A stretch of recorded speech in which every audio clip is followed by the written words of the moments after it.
A boy stood still, curiosity in his eyes, as a cloaked woman drifted toward him like a half-remembered dream. Her hand met his cheek with a tenderness that didn't match the confusion in his eyes. The name she murmured stirred nothing but questions. Her composure cracked, tears spilling in heavy silence, leaving him frozen between sympathy and unease. Without a word, the blade struck. Pain flared. Blood bloomed, but it was her grief, not the wound, that hit hardest. How could someone so broken do something so cruel? Reality snapped like a daydream mid-thought. That same boy now slumped over a desk, the chaos replaced by chalk dust and classroom chatter. Inori Takafuji, 17, bolted upright, heart racing, the knife still fresh in his mind. Just a dream, but it clung like static. School rolled on, dramatic teachers, minor dramas, just the usual noise of a weekday morning. Business as usual, or at least it pretended to be. Then, out of nowhere, light exploded wild and brilliant, as if the sun had dropped in for a surprise visit. The class fell into stunned stillness, mouths half open, thoughts wiped clean. Brains barely had time to catch up. The glow swallowed them whole, and when it blinked out, the room had blinked with it. They found themselves adrift in endless white, like reality had hit the reset button.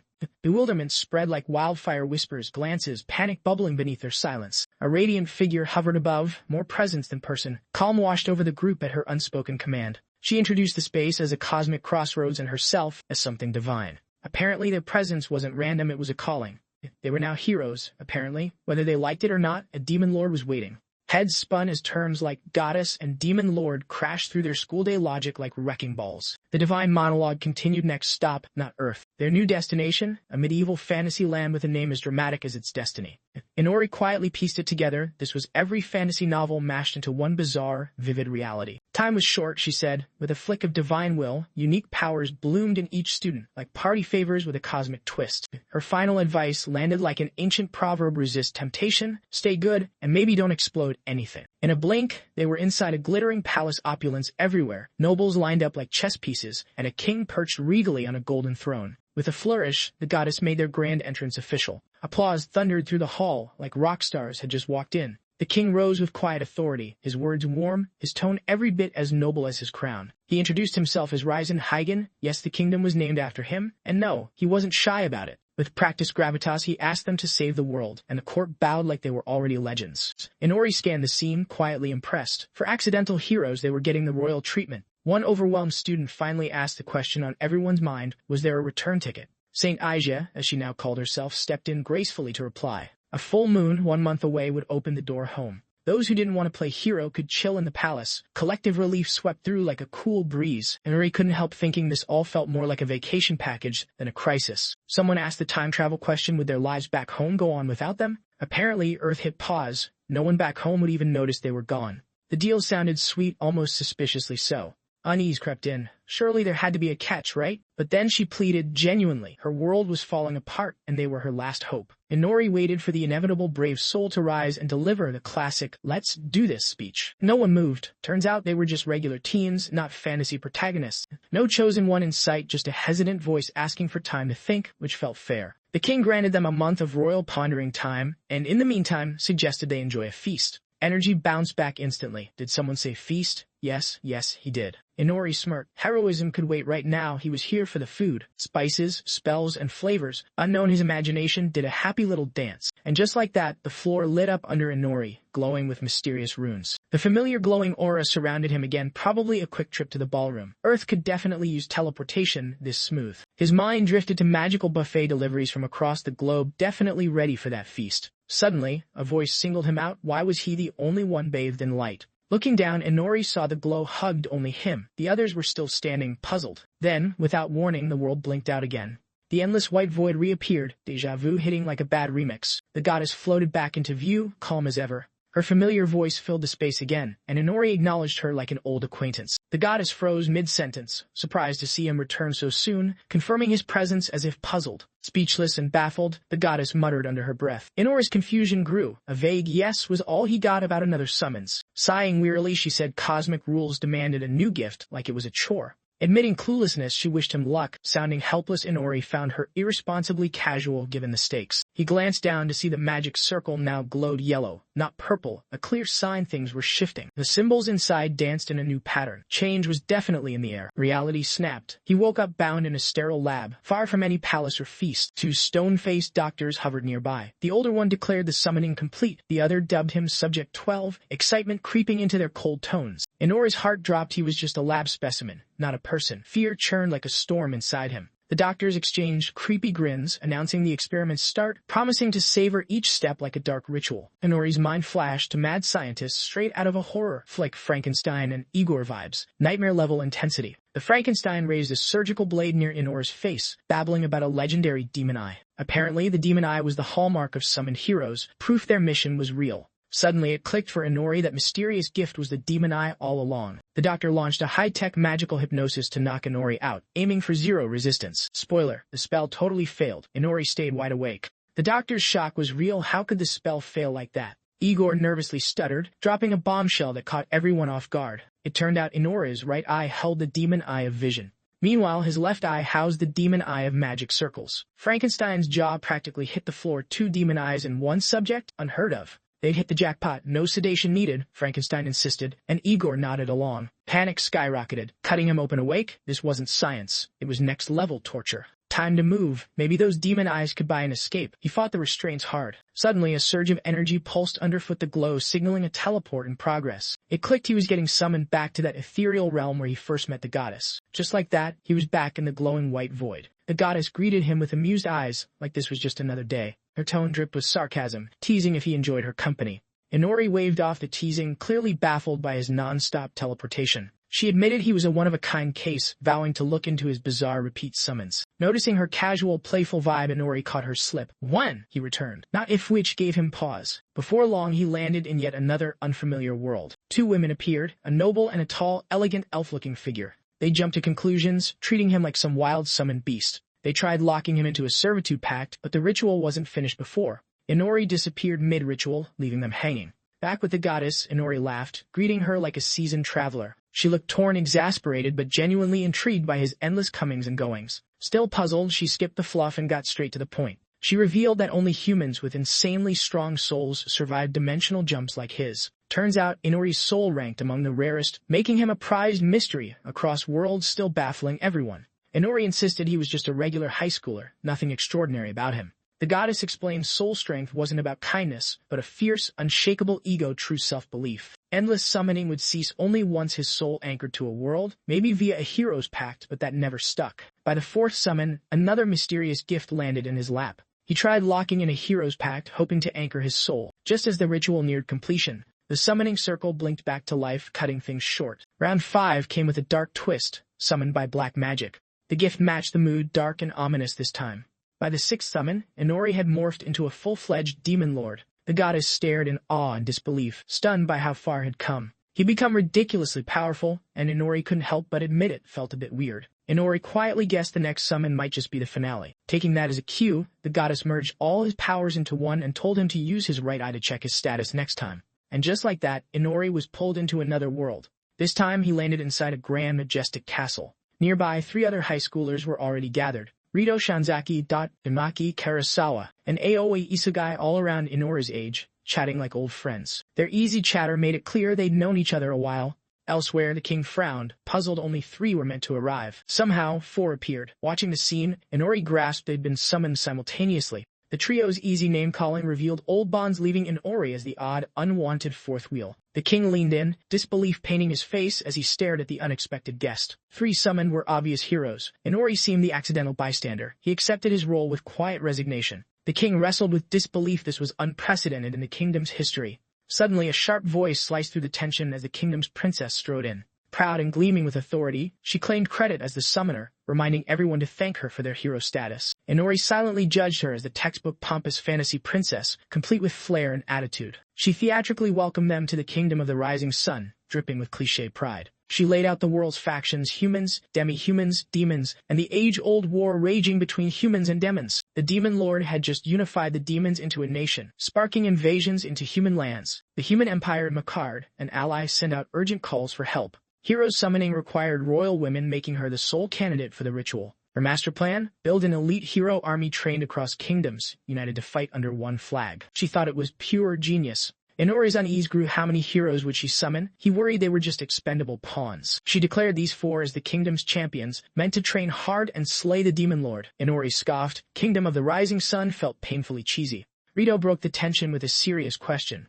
Could they go back to their old lives? The prince's answer was blunt and final. No way back. The truth hit like a ton of bricks. The three heroes looked shaken, accepting their new reality. The princess stayed cool, insisting they should be grateful not everyone got hero status. Inori's heart sank at the no-return verdict, missing his old kingdom as he swallowed his doubts. The king stepped up, signaling it was time for the next ritual. One by one, they touched the ancient stale anticipation building. Light burst forth with each blessing. Rito got limit break, hinting at hidden strength. Aoi Isogai's gift, barrier conjuration, glowing with magical shields. Tamaki Karasawa's blessing revealed mana affinity, a natural bond with magic itself. Inori hesitated before stepping up. The steel glowed softly, his blessing revealed detection, more subtle than the others. The king noted it quietly, intrigued. The boy wasn't blessingless after all. While others flaunted attack or defense, his felt like a rogue's tool, useful but hardly heroic. Days sped by in intense training and ruthless tests, measuring muscle and magic with zero mercy. Rito bulldozed the physical challenges with raw power, leaving obstacles wrecked in his wake. Aoi and Tamaki wowed everyone in the magic trials. Their control was flawless, potential off the charts. Inori's magic flickered weakly, or ran wild. Control was a mess. The examiner wasn't impressed, no growth potential, and physically, just average. Worse yet, he felt weaker than on Earth. Aching and breathless, he sat, embarrassed especially by the girls, but accepted it. They were heroes, after all. That night, he got an invite to Ryuto's room. The others joined too. The room was huge, way bigger than his own cramped space. Plans kicked off, but Inori sat apart, quiet and distant. Aoi even wondered why he'd been invited at all. To Aoi, he was just a regular guy. That thought stung. Was he really just background noise to them? Tamaki casually dismissed him. Heroes versus not, no place for him here. Inori's embarrassment grew as if he was invisible. Yet, Inori saw past the cold words. She cared but hid it in sharp edges. Ryuto agreed. Inori lacked their skills and needed guarding.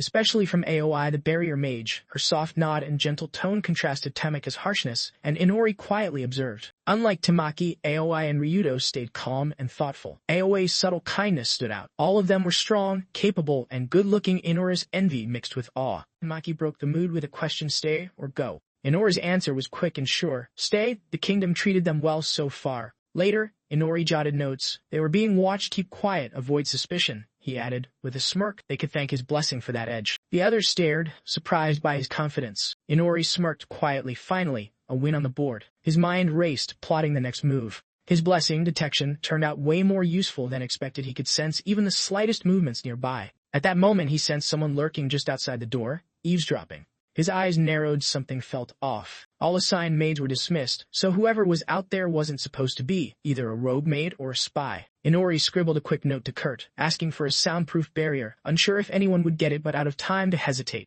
Aoi stepped up immediately. She focused, channeling her magic. A soft glow appeared, sealing the room in silence as the outside world faded away. She warned the group it worked, but wouldn't last long. Her magic was unstable, and she was new to the spell. Ryuto's eyes lit up, praising her as the best among them. Aoi blushed, quietly pleased. Inori sighed, inwardly seriously. Ryuto had to flirt now? Tamaki finally asked the obvious: why spy on summoned heroes? What was the kingdom's game? Ryuto's face went serious, explaining their blessings were powerful and dangerous in the wrong hands. Spying made sense. Tamaki's frustration spilled out: no consent, no choice, just dragged here by the kingdom. Inori stayed calm but noted the kingdom's desperation was obvious. He admitted ignorance but pointed to signs: a king too public, palace guards too few. Something was off. Sparse guards and servants suggested a kingdom barely holding it together. Tamaki nodded in agreement. She'd seen it too. Yet, the food was rich and tasty, hinting things might not be that bad, well seasoned with garlic and spices. Inori nearly gagged. Recalling it delicious was a stretch for him. Ryuto noted their rooms looked like servant quarters, plain and unimpressive. Inori admitted it beat his old room back home, but maybe the kingdom was testing them.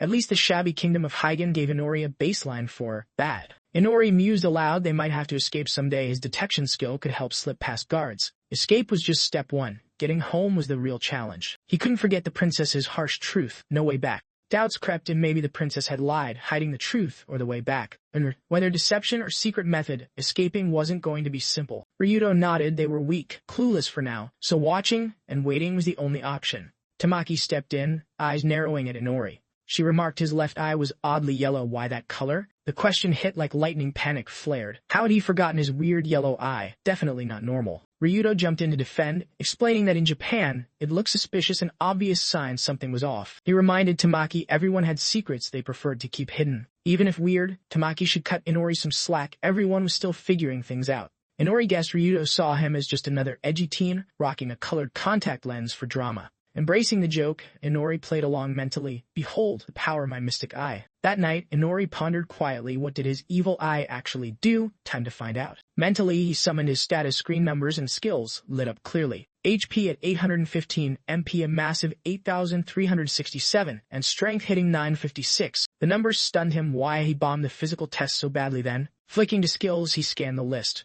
Mystic Eye Poetry, True Mystic Eye, Skill Steel, Dark Magic, Detection, all strong skills that finally clicked. It hit him this wasn't his first summon. Third time summoned, the second time was especially clear in memory. Back then, he'd arrived as a human-like monster Takafuji Injury, a Baron-rank vampire of the demon race.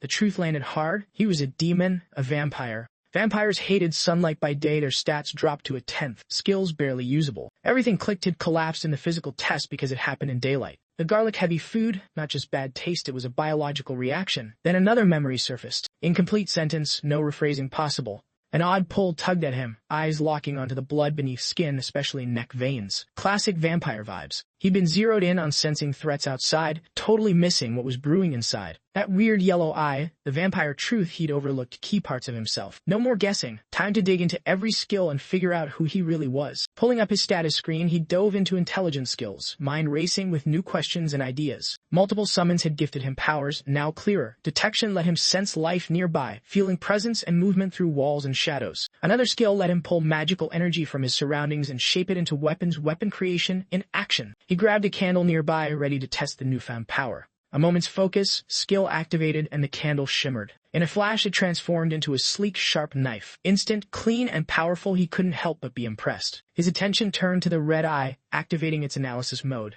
A detailed feature list appeared. Mystic eyes with motion tracking, night vision, clairvoyance, lie detection, and aura sensing from afar. These eyes saw way beyond normal. Vision was just the start. The yellow eye, Death's mystic eye, promised near total perception, catching what the red eye missed. The true mystic eye held even deeper arcane powers. It spotted arcane patterns and magical circles, copying them into his pupils for instant use. The potential was huge. Overwhelmed but curious, he blinked, understanding this magic web would wait. Survival and adaptation came first. His gaze moved down the skill list. Eye of the Poet, Eye of Truth, Weapon Transmutation, Sun God's Disdain, Skill Theft, Barren Authority, and of course Detection.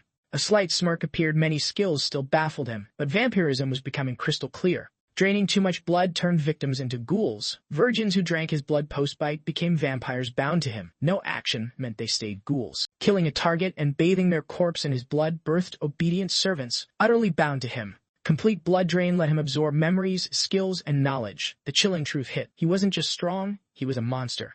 Draining life essence fully meant inheriting their powers for his own use. His true power bloomed under the night sky. Nighttime unlocked his full potential. He knew immense strength awaited, but first came adapting to the world in this new body. Morning arrived, shifting the scene. At the Rising Sun Kingdom's training grounds, the 4 summoned heroes lined up, poised to start their lessons. Before them stood Igeana Isida, the composed, intimidating knight commander. Her confident presence made clear she'd lead their martial arts training personally. Inori studied her thoughtfully, a rare female knight commander leading an entire kingdom's forces. That role was unusual back home but common in fantasy. He wondered if her rank came from skill, politics, or kingdom troubles. Igeana shifted focus to Tamaki and Aoi, praising their magic, but stressing that even wizards needed solid martial arts basics. Strength training was usually first, but their stats already blew past normal human limits. No need to start there. Inori nodded silently. Strength training for them was a joke. Igeana then formally introduced the heroes. Ryuto Shinzaki, 17, human hero from another world, now allied with Rising Sun Kingdom. HP 23, blessing limit, no title yet. Tamaki Karasawa, 17, human scholar, HP 895, blessing mana affinity, no title.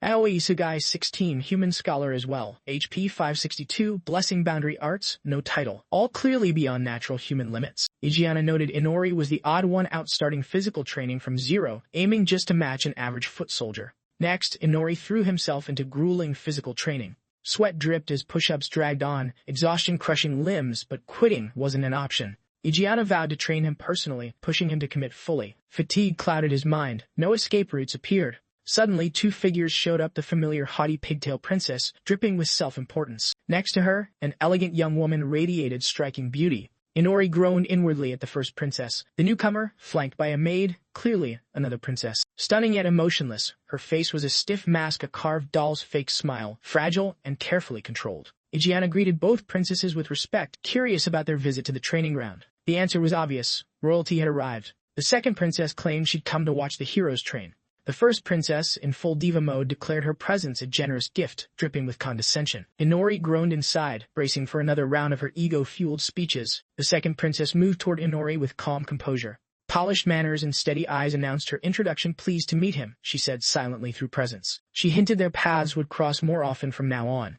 Later that afternoon, Inori settled into a sunlit chamber within the Rising Sun Kingdom's royal castle. Sitting opposite the second princess, he learned this was his private classroom for upcoming lessons. The awkwardness hit him. He was the only one stuck with a separate class. The other three heroes trained together under the first prince's watch, and the reason for his isolation was no secret. The first princess had flat out refused to teach anyone not officially a hero, branding the idea absurd. Inori accepted it quietly, but a quiet vow formed one day he'd get his revenge. The second princess rose with regal poise, gently signaling the lesson's start, her calm authority filling the room. Just before instructions began, Inori hesitated, then raised a hand. Curiosity about this royal world, pushing him to ask first. She met his interruption with composed patience, inviting his question without a hint of annoyance. Carefully choosing words, Inori asked if being the second princess meant she was the younger sister. She smiled slightly, explaining that despite her title, she was actually the elder sister. Royal drama had shifted the heir title away from her to the younger sister, a complex, sensitive issue far from simple.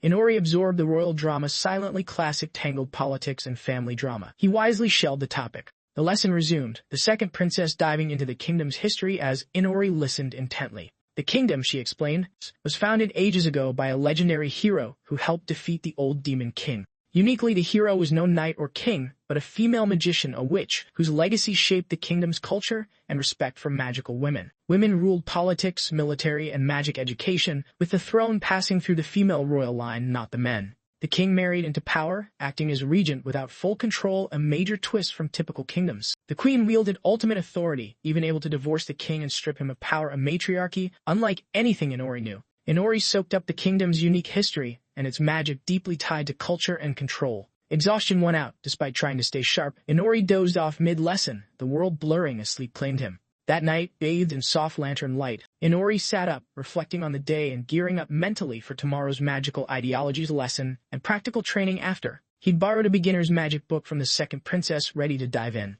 He felt a pang of guilt for dozing off during her lesson, but she hadn't shown a hint of irritation, just that calm, doll-like smile, perfectly unreadable and totally unbothered. The moment had arrived to finally try the experiment he'd put off yesterday. He activated his true mystic eye, zeroing in on its rare power, the ability to capture magic circles and unleash them later at will. Despite intense focus, nothing stirred, no trace of a stored magic circle, not even a hint. Undeterred, he tested other magic circles. Pushing his limits, he found no reaction, just as feared, a complete fail. No magic stored, no activation. Suddenly, a thought hit him, something crucial. He recalled the other eye, from the world where he'd gotten both. That world had been perilous, losing control or sanity was a risk needing prevention.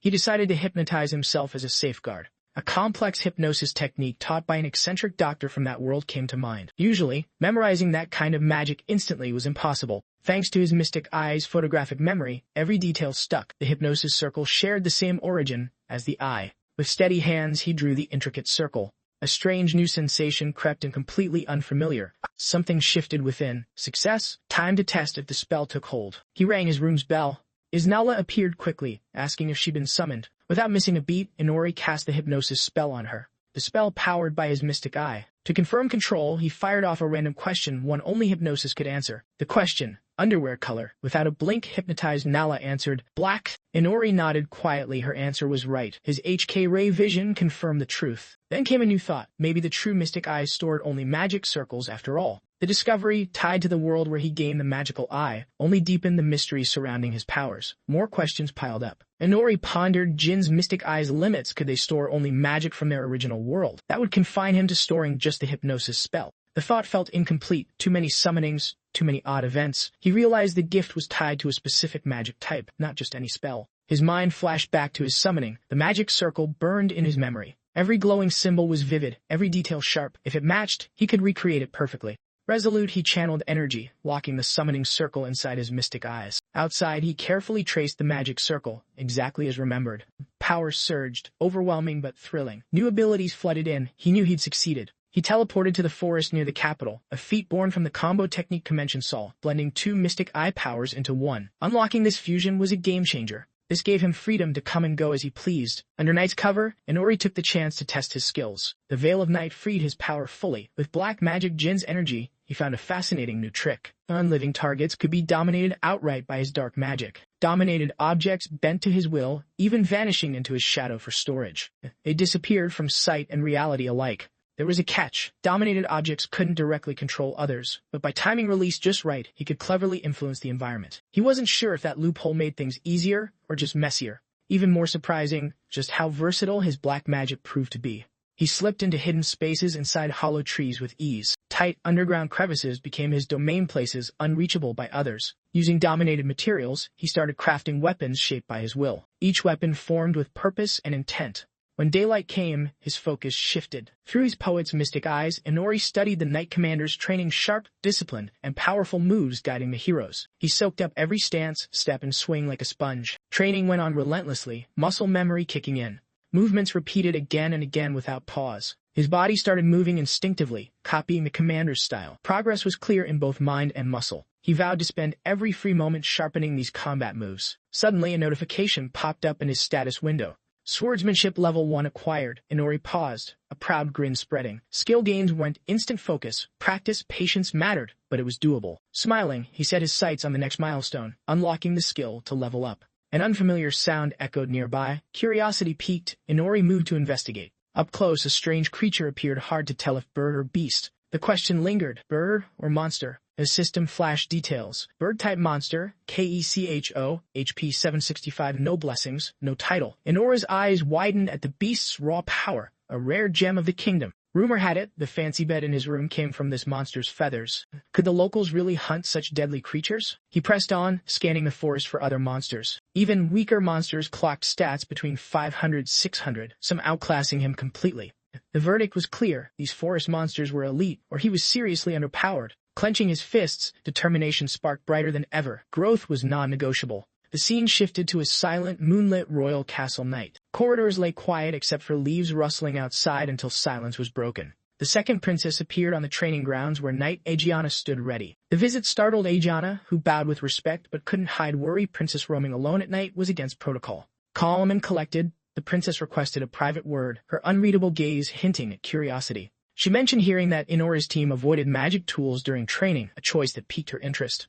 Aegiana confirmed it. The heroes trained with basic weapons, Inori focusing on raw strength. Mastering fundamentals came before magic, she insisted. She warned against early magic reliance, favoring solid physical and mental roots. The princess listened, brow furrowed, wondering if introducing magic sooner might be smarter. Aegiana responded with calm conviction. Magic tools grant power, but relying on them too soon risks losing true strength. Building mind and body now was crucial before real challenges arrived. The second princess looked down, her quiet more telling than any words. She offered a gentle apology, aware she might have crossed a line, questioning humanity's strongest warrior. Aegiana caught the subtle crack beneath the princess's polished smile, a flicker of disappointment new and unspoken. Quietly, Aegiana noted the warmth had faded from the princess's smile. The glow that once lit her face seemed dimmed. With a slight turn, the princess claimed to still smile, but her voice carried a distant edge. Aegiana pressed on, curious about the prince's true feelings toward her elder sister. Without missing a beat, the princess praised her sister, talented, respected, full of conviction, a natural heir to the throne. But Aegiana wasn't convinced were those words genuine or just royal protocol. The princess stiffened, tone icy, warning that careless words had consequences. Palace walls heard all, and speaking ill of the first princess was dangerous. Her message was clear. Some truths weren't safe to voice. Aegiana bowed, silently accepting the warning.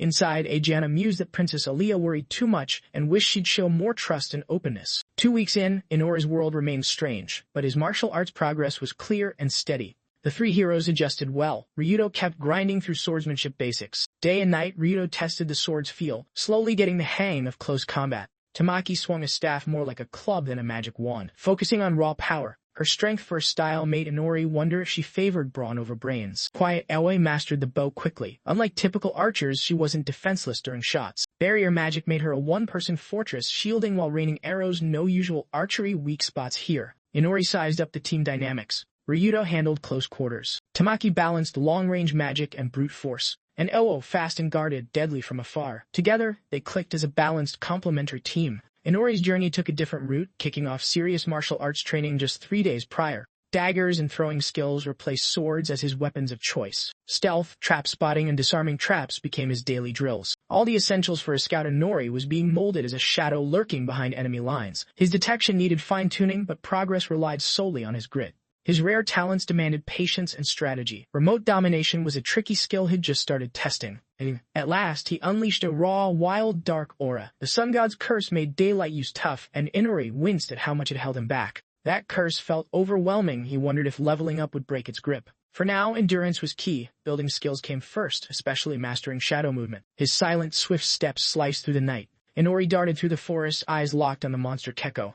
His form melted into the shadows like a ghost. Not just a trainee anymore, he was becoming a shadow with deadly purpose. Gazing at the moon, Inori mused if strength would change his fate. Maybe someday, maybe not. For now, focus stayed on the here and now. Embracing that mindset, he honed shadow movement, gliding unseen through darkness, getting sharper with every step. Training brought a familiar sight, the same bird monster from before. This time, Inori came prepared, slipping closer through shadows, attack ready. Past wounds had sharpened his shadow moves, blending powers into one lethal strike. Now he combined weapon crafting and dark magic to spin shadow ropes charged with raw energy. The ropes snapped tight, trapping the monster like a toy in a hunter's grip, no chance to escape. A finger flicked tight in the trap, turning it into sinister black death silk. The bird shrieked sharply. The monster writhed in pain while Inori advanced, eyes tracking its fading strength. Hypnosis fueled his stare, growing stronger by the second. His will pierced the creature's mind. Its eyes flickered like a failing flame. Just like that, the monster gave in, bending to Inori's control. Dark magic couldn't command the living, only the dead bowed truly to him.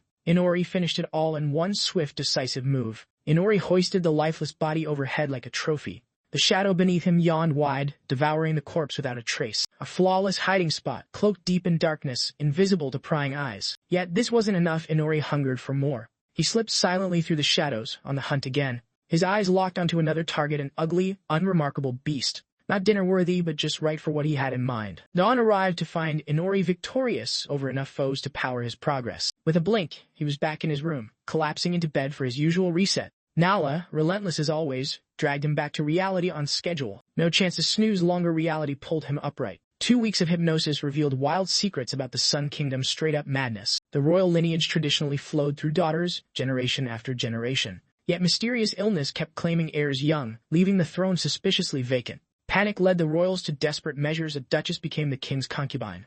The duchess bore Alia, heir apparent, though fate had other ideas. 7 years later, the queen had another daughter. Amanda's birth flipped everything upside down. Gifted with the queen's powerful magic from birth, Amanda instantly stole the spotlight as the cherished child. Meanwhile, Alia, once future queen, was shoved aside like yesterday's toy, her royal duties and training stripped away coldly. The would-be queen faded into a forgotten shadow, trapped in a castle that once promised her everything. Half asleep, Inori found another dull lesson dragging on, eyes fixed on Leo with unexpected pity. A gentle tap on the desk jolted Leo awake, breaking the trance. Inori barely hid a yawn, rolling his eyes at the scolding that made lessons feel pointless without his focus. Suddenly her tone dropped. Gone was the usual polite veneer, replaced by something sharper. Alia challenged Inori to prove his dedication. Magic wasn't his strong suit, but his unique skills could outshine everyone if he really committed. He scoffed inwardly, picturing how out of place and weak he must seem here, especially in a world where even maids casually throw basic spells around. Was he just supposed to keep stumbling while others sprinted ahead effortlessly? Then Alia surprised him. Real, fiery anger replaced her usual calm. None of the usual hidden frustration or fake smiles. This was pure, unfiltered rage. She fired off a harsh truth. If even the Knight Commander invested in him, slacking wasn't an option. Time to ditch weakling status. Without waiting for a response, she spun around and commanded him to keep up. Inori barely caught up as she led him through a secret passage deep within the castle walls. They stopped before a massive white door that seemed to swallow the hallway. A spark from her fingertips and the door creaked open. No turning back now. She declared this place their new training ground. Lessons just got serious. Inside, she faced him with a cold, fierce stare, questioning what it felt like to be the weakest, dismissed, and visible. Dumbfounded, he realized this wasn't the usual graceful, forgotten princess, but someone fierce and unyielding. This was a woman ready to carve her own place in the world, and she was dragging Inori right into the battle. Leah, once heir, was sidelined and turned into a lifeless doll after past stumbles. The court whispered, doll, as her real emotions vanished behind a forced smile. But standing before Inori, she burned with fury, the kind no one missed, especially about Inori's treatment. Without another word, she turned and strode into the room. A purple magic circle pulsed ominously on the ceiling above. Inori stepped in after her, tension thick in the air. She faced him with a warning, slack off now, and the castle would be off limits fast. Olia echoed the queen's harsh decree, driving the point home. The kingdom wasn't obligated to keep someone who didn't even bother to try. Inori found the idea absurd, but argued his detection blessing had its moments of usefulness. Aaliyah nodded that the blessing helped, but made it clear skill improvement was non-negotiable. She pressed why he wasn't pushing harder with such a gift. He remembered zoning out in lessons, not from laziness though. His nights were spent hunting, not slacking. Shrugging, he claimed he was already giving it his all. Inside, he accepted he'd never outshine the heroes or first princess and tried to walk away. Aaliyah blocked him, revealing a magic barrier sealed the room, no escape, no rescue, no matter the noise. He feigned indifference, asking how to get out instead. Aaliyah snapped, fed up with his apathy, she shoved him toward the main door. She warned that with his skills, being kicked out meant certain death in the wild. Embarrassingly, survival inside the castle was priority number one. Right then, Inori realized Aaliyah was no doll princess anymore. She stood proud, noble, furious, but unwavering. She told him strength came from facing reality, not ignoring it. Her intensity stunned him so much he laughed out loud for a second. Quietly, he admitted underestimating her strength. He told her to chill, his hunger to grow was fierce just like hers. Aaliyah froze, surprised by his confidence, seeing him anew. Dark magic twirled around him as his eyes lit up. She recognized his power but sensed he was still teetering on the edge. He vowed to find any way to stay inside the castle walls. From then on, Inori got serious about everything. He dug into kingdom secrets and proved his detection blessing was a bigger deal than anyone thought. After training with Aegina, he aimed to ask her to convince the queen to keep him in the castle. When he asked, Aegina warned it wouldn't be easy to get the queen's approval. Embarrassed, he admitted lacking enthusiasm but promised to step up his game. Surprisingly, Aegina disagreed with his self-doubt. She valued his skills and said joining the knights could make him an asset. His talents would shine in dungeons or against the Demon King himself. Encouraged, he heard hard work might save him from getting booted. Offered a knight's spot, he began weighing the pros and cons. Uncertain about the risks and future impact, he hesitated. He asked politely for time to think, catching Aegina off guard with his pause. She finally said he could return if he ended up with no other options. He raised an eyebrow, guessing she meant after he got kicked out. She nodded silently, staring out at the kingdom's flag. Her gaze lingered on the flag, a deep breath marking the moment. A few days passed. News arrived that heroes from a neighboring land were visiting. Aaliyah was invited to the meeting, but Inori was left off the guest list. He grumbled, while Aaliyah just smirked knowingly. Aaliyah blamed his nap habits for the snub, no lessons, no invite. Quietly, he suspected the whole exclusion was on purpose. The visiting heroes got treated like royalty with grand celebrations. Meanwhile, Inori was stuck solo in his room. He muttered about the irony broke kingdom, yet throwing a lavish party. He pondered crashing the party unnoticed, but doubts about the fallout crept in. His mind spun scenarios, awkward explanations to dignitaries, scrutiny from investigators tagging along. He sighed, picturing endless drama if he showed up, then flopped back on the bed, but didn't stay down long. He bounced up, knowing sidelining the party wasn't fun but needed to spy on the heroes firsthand. Deciding quickly, he triggered his poet's mystic eye, the red glow stretching his vision beyond normal limits. His gaze zoomed into the hall, spotting both princesses running the show. Not impressed by the flashy scene, he rolled his eyes at Alia's usual doll-like act. Aaliyah looked like a porcelain doll, her smile as fake as ever. His eyes drifted over to the mountain of food. He got distracted by the crazy variety of delicacies spread out. He recalled Nala's gossip, the queen's obsession with flaunting wealth to impress foreign visitors. The kingdom's money problems weren't just poor management.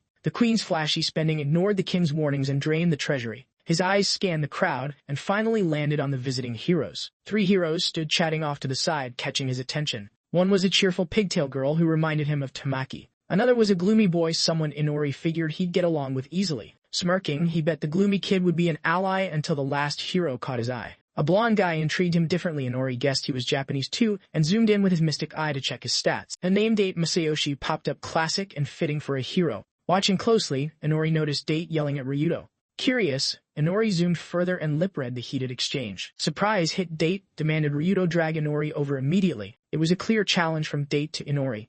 After the party, Aaliyah escorted Date to meet Inori, making the introductions. The other heroes and Ryuto's crew gathered too. The visitors buzzed with curiosity over whether Inori really knew Date.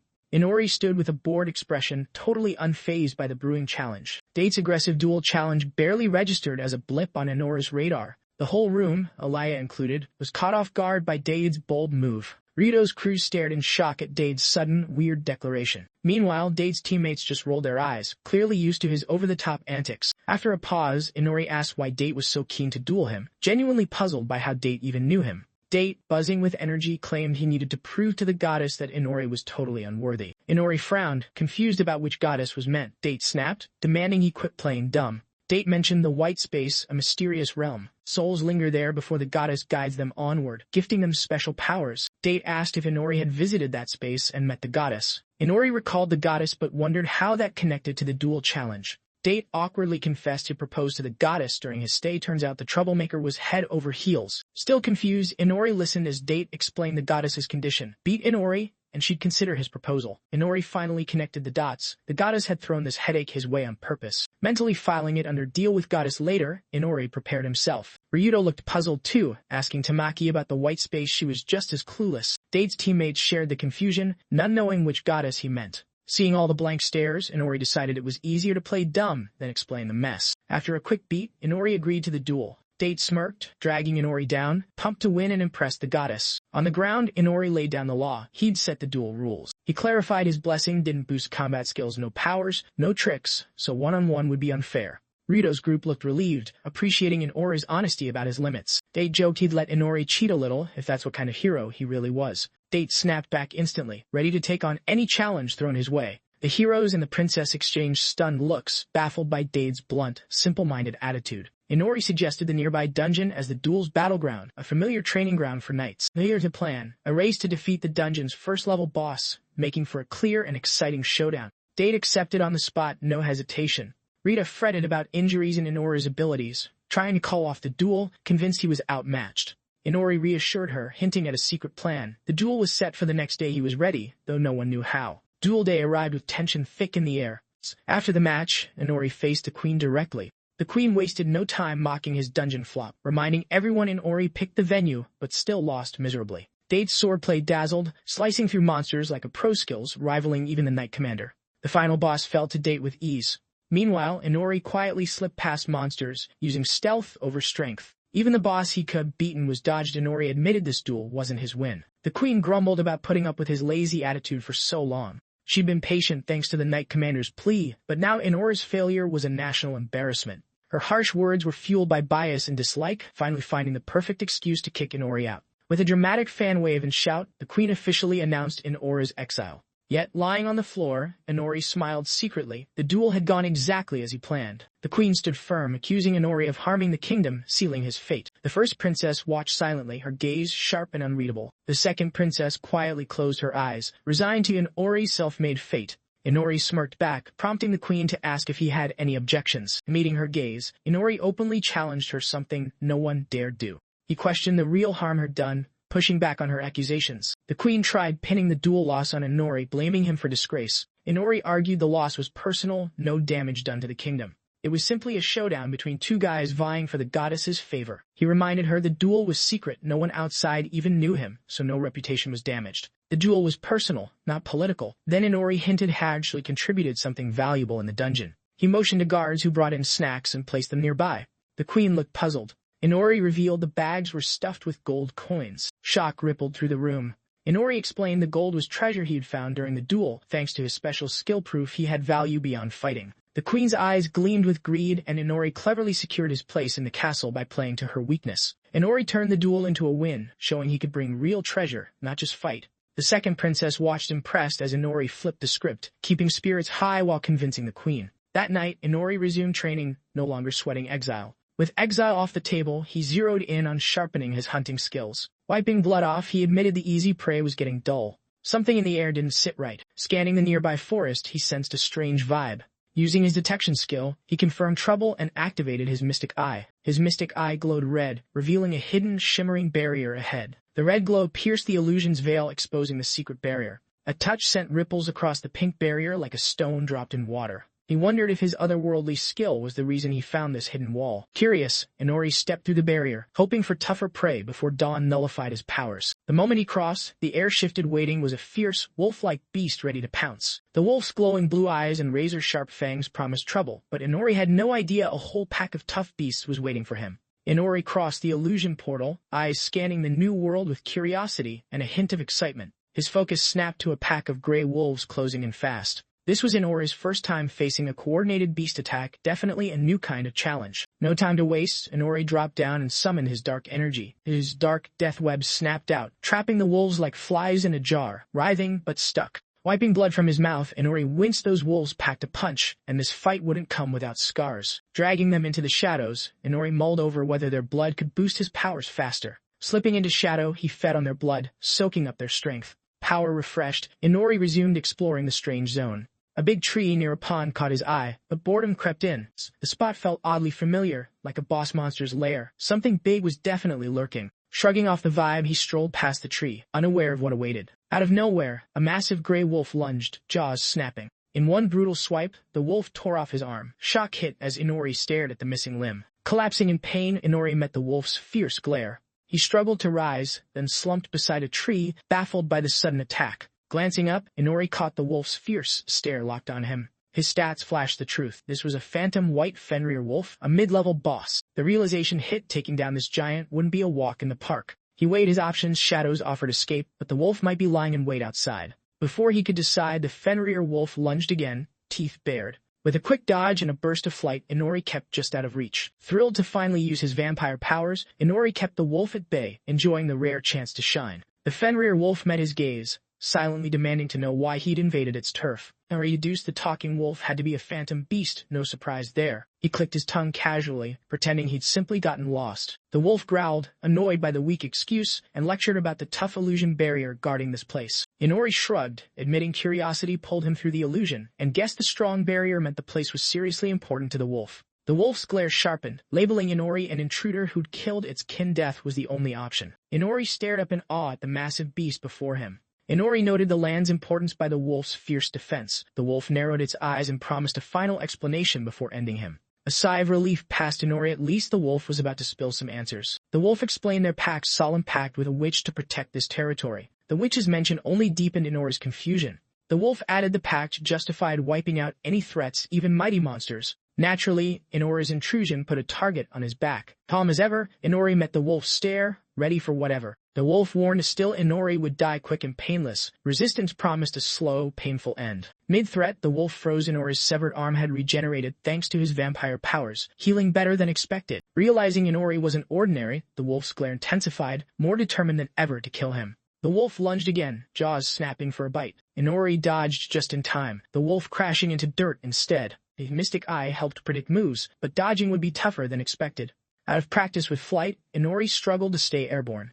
Keeping distance, Inori aimed to circle and escape into the trees. Before he could move, the wolf fired blue crystals, striking Inori hard. The crystals pierced deep, knocking Inori off balance. Wincing through pain, Inori sank beside a tree to catch his breath. The wolf wasn't finished. Another fierce attack was coming. Inori dodged with growing helplessness. Hypnosis was useless against this wild wolf. Desperate, he searched for an escape. His eyes caught a waterfall ahead, but getting near meant stepping right into the wolf's reach. Wings spread, Inori darted toward the waterfall, hoping to lose the wolf. The wolf was faster, landing a brutal, direct hit. Inori crashed down, wings broken, wide open for the kill. The wolf closed in to finish it. Just as the wolf pounced, Inori's fear flipped into a confident smirk. He summoned stakes bursting from the earth in a sudden surprise move. The wolf stumbled back, caught off guard by the sudden counterattack. The wolf staggered, baffled by the surprise assault. Inori's smirk grew wider, revealing more stakes hidden in the shadows. His eyes sparkled, pleased with his secret stash perfect for this showdown. The wolf eyed Inori warily, puzzled by the barricade of stakes. Behind cover, Inori quietly plotted a clever escape from the illusion. Teleportation was out. His mystic eye was already busy holding a hypnosis spell. Switching spells meant storing a new magic circle first, a process needing time. That took precious time, something he couldn't waste. He withdrew sharp daggers hidden in shadows, readying for the next move. Focused, Inori glared for an opening, daggers primed to strike. Dark energy surged as daggers flew toward the wolf. The daggers bounced off. The wolf shrugged them off and charged back fiercely. Inori realized this beast was tougher than he'd ever imagined. The wolf lunged. Inori dodged once more, barely keeping up. Another dagger attack failed, and the wolf mocked the sloppy effort. Fenrir whipped his tail, firing needles at Inori once again. Inori's sharp eyes tracked every needle, dodging them with ease. He figured only heart and legs needed protection to keep escaping the wolf. Fenrir grew increasingly irritated by Inori's stubborn persistence. Inori spun black death silk traps all around, aiming to snare Fenrir. The giant wolf tangled in the silk, momentarily trapped. Victory seemed near as Inori thought he'd caught Fenrir. The wolf shattered the silk like it was paper, proving him wrong fast. Fenrir broke loose and charged back for another brutal attack. Inori's shock was real. His silk didn't stand a chance. Teeth clenched, Inori slipped away from Fenrir once more. On the run, Inori knew it was time to unleash a risky last move. The massive wolf kept close, relentless in its assault. Inori glanced back, hoping his final trick would save him. He darted through trees and took to the air, wings spreading wide. Fenrir sneered, convinced Inori had made himself an easy target. The wolf lunged without hesitation, but Inori activated his Jin's mystic eye just in time. Golden strings shimmered into place, weaving a complex trap. The strings glowed, creating a magic circle right beneath Fenrir. Inori smirked, pleased his mystic eye was up and running again. With the magic circle active, Inori's eye gleamed as he opened a teleport portal behind him. Fenrir blinked, stunned as Inori vanished, just before a portal appeared overhead. Inori leapt from the portal, sword drawn. His original plan was a clean getaway. But once the portal worked, he opted for a cheeky goodbye instead. Fenrir glanced up, spotting the sharp blade inches from his eyes. Inori jumped on the wolf's head and drove a blade straight into its eye. Blood splattered from the wound as Inori swiftly jumped away. Landing in front of Fenrir, Inori made it clear he wasn't one to just take hits. Fenrir thrashed his tail, smashing trees in hopes of hitting Inori. Perched on a branch, Inori sized up the furious wolf, sure its injured eye fueled the rage. The wolf locked eyes with him, clearly hunting for his exact spot. Dark energy radiated as Fenrir sniffed around, hunting Inori's scent. The sheer killing intent made Inori flinch instinctively. Fenrir launched a fierce lunge right where Inori had been. Inori vanished just in time, teleporting away from the strike. The wolf's tail slammed the bark hard as Inori slipped away once more. This time, Inori escaped the illusion realm, leaving Fenrir dead set on revenge. Back in his room, Inori flopped on the bed, unsatisfied with the battle's outcome. He vowed to come back stronger and win next time. Determined, Inori began upgrading his gear right away. He inflated his fifth armoring to gather more metal for weapons. More metal meant better gear, simple as that. He also snagged some Fenrir fur, just in case things got rough. The soft blue fur revealed surprising stats: harden, crystallize, miniaturize. Inori tested the fur with magic, watching it respond instantly. The fur hardened sharply, twisting into needle-like shapes. That explained why daggers bounced off Fenrir's fur shielded him perfectly. Inspired, Inori used magic to mold the fur into weapon material. Magic transformed the fur into Glidenir, a rare dark material. The dark strings in his hands were nearly indestructible, according to the stats. Inori recalled Glidenir's mythic role as Fenrir's shackle and felt a rush, certain this string would trap the wolf no matter how hard it tried to break free. A lightbulb moment hit Inori. He crafted a sleek black glove from the string, tweaking it so magical points lit up during spells for extra defense. Once the magic circle glowed clearly, Inori gave the glove a thorough once-over. Inspiration struck again. Why stop at a glove? Inori fashioned a full outfit from Glidenir threads. Fully armored in the Glidenir suit, he looked ready to take on anything. With a sharp glare, Inori silently vowed it was payback time. Suiting up complete, he teleported straight to the illusion portal. Fenrir, sensing a sudden disturbance in his domain, perked up instantly. Inori appeared boldly before Fenrir, a cheeky smirk playing on his lips. The mockery stoked Fenrir's rage, making him even more agitated. Fenrir snarled, clearly offended by the audacity of Inori's return. A fierce growl erupted as Fenrir lunged at him. Inori jabbed at Fenrir's injured eye, fueling the wolf's fury. Fenrir's attacks grew savage, but Inori danced around them with smooth precision. Even blinded, Fenrir's strikes landed with eerie accuracy. Fenrir's resolve hardened, no escape this time. Inori noticed Fenrir's rage overshadowed any pain from his wounds. Dodging another strike, Inori leaned back, plotting his next play. Planting a hand on a tree, Inori summoned shadowy wolves from the darkness. The shadow wolves burst forth, launching a surprise assault on Fenrir. Fenrir paused, baffled, demanding answers from Inori. Inori smirked, taunting Fenrir about the familiar scent of his own pack turning against him. Furious, Fenrir demanded to know what Inori had done to his brethren. Inori just smiled, revealing the wolves had become his loyal servants all along. Fenrir shook off the shadow wolves with a snarl and lunged straight at Inori. Inori sidestepped, but the wolf's strike smacked into his armored suit. The impact barely fazed him. His suit was holding up and giving him space to recover. He kept weaving through the chaos, staying light on his feet. Meanwhile, the shadow wolves tore through the forest, causing havoc. Just as things were heating up, Inori found himself boxed in. He smirked, not the least bit concerned. One blink later, he teleported out of the trap like it was nothing. Fenrir's teeth clenched in frustration. His eyes tracked up to find Inori now hovering overhead. With a roar, Fenrir launched himself skyward, aiming to strike. Inori remained unfazed, still smirking, clearly never planning to flee. Turns out the trap wasn't for Inori, it was for the wolf. Black threads materialized, wrapping around Fenrir before he could react. The wolf froze, bewildered, surrounded, and demanding answers. Inori, pleased with himself, revealed the trap was made from Fenrir's own fur, inescapable and invisible. Inori looked down calmly as Fenrir roared, caged and furious. Fenrir fumed, still demanding to know how he'd been fooled. Without skipping a beat, Inori willed the threads to tighten. The threads constricted, and Fenrir thrashed, roaring but stuck. Eventually the struggling ceased. The mighty wolf gave in. Inori shared the final twist. The trap's stealth came from Fenrir's own fur. All the taunting and dodging, just a diversion to let the threads close in. His finishing move, teleportation, sealed Fenrir inside the web, no exit in sight. With a final tug of the threads, Inori bid the beast farewell. Fenrir, resigned and silent, accepted his fate, his pact and battle both finally over. Inori absorbed Fenrir's essence, drinking in power from the defeated beast. The victory came with serious perks, 5 level-ups and a shiny set of new skills. One stood out above the rest, a regal-sounding skill called Vessel of the King. While still marveling at his upgrade, he heard the Shadow Wolves calling for him. Both sides blinked in confusion, talking wolves weren't on anyone's bingo card. They politely insisted Inori bind Fenrir's spirit, too seemed only fair. With pleading eyes and heartfelt reasoning, the wolves pitched the idea. Honor Fenrir, make him one of them. Inori gave a nod, casting a glance at the fallen wolf. Even he had to admit he was seriously over the endless brawling. Back at the castle, he joined the usual squad for dinner. Ryudo stirred the pot, casually mentioning the royal sisters' rocky dynamic. The others agreed while Inori fanned his mouth, regretting the extra garlic special. Tamaki, unfazed, blamed the younger princess's silence for the drama. Aoi pushed back, claiming they didn't hate each other, just awkward. Maybe. There'd been glances. Ryudo, grinning way too wide, nominated Inori as the royal therapist. Inori looked less than thrilled with the proposal. He tried to bounce the job to Tamaki and Aoi, girl talk and all. The others vetoed that plan fast. Inori had the best rapport, especially with the younger princess. Ryudo urged him to start with the older one. Inori shut it down fast, saying the haughty first princess wouldn't listen. Ryudo disagreed with him. She'd totally listen.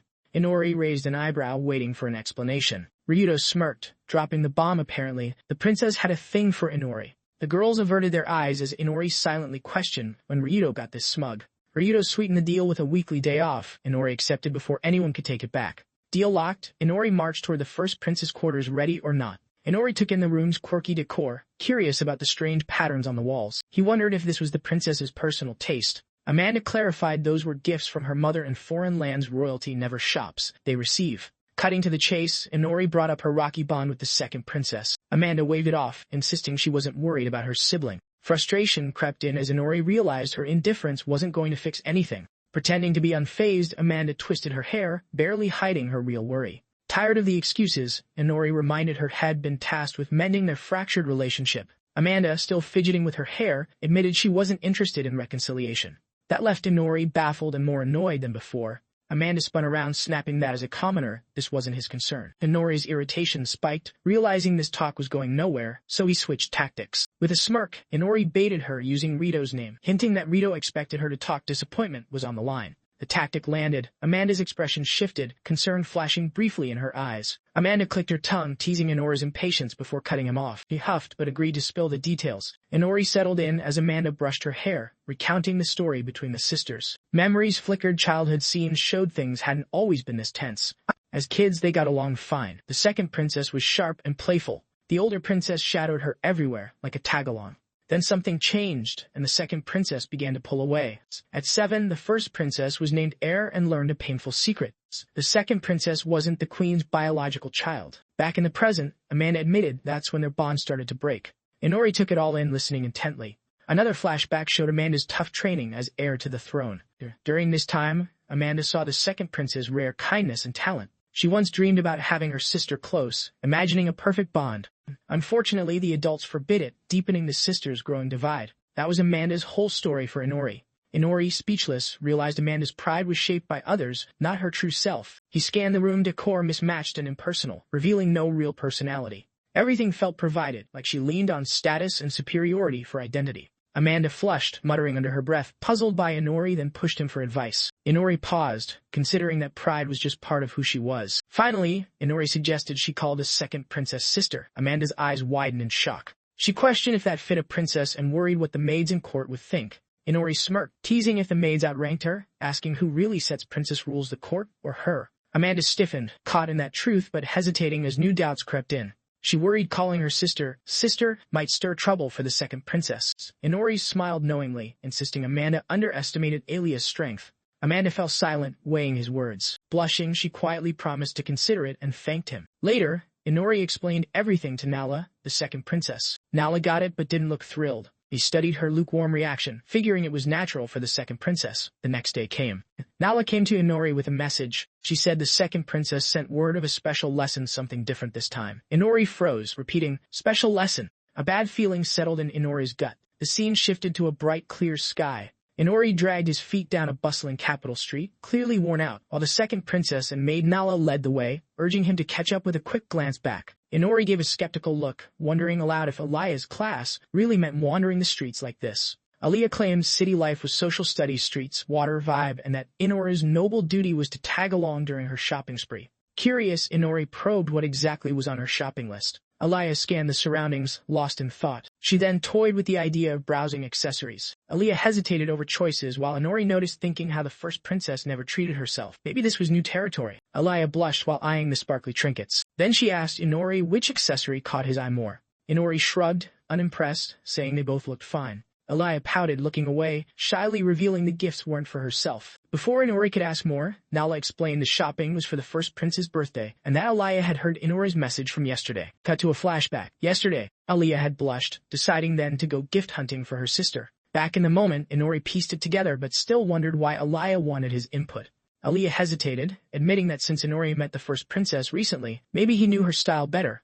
Inori shook his head, saying one chat wasn't enough to know it all when the first princess was used to gifts, so anything Alia picked would be great. Alia's smile faltered, thinking Inori implied her gift wouldn't matter. Quickly, Inori lifted her spirits, reminding her it's the thought and the giver that counts, so her choice would shine.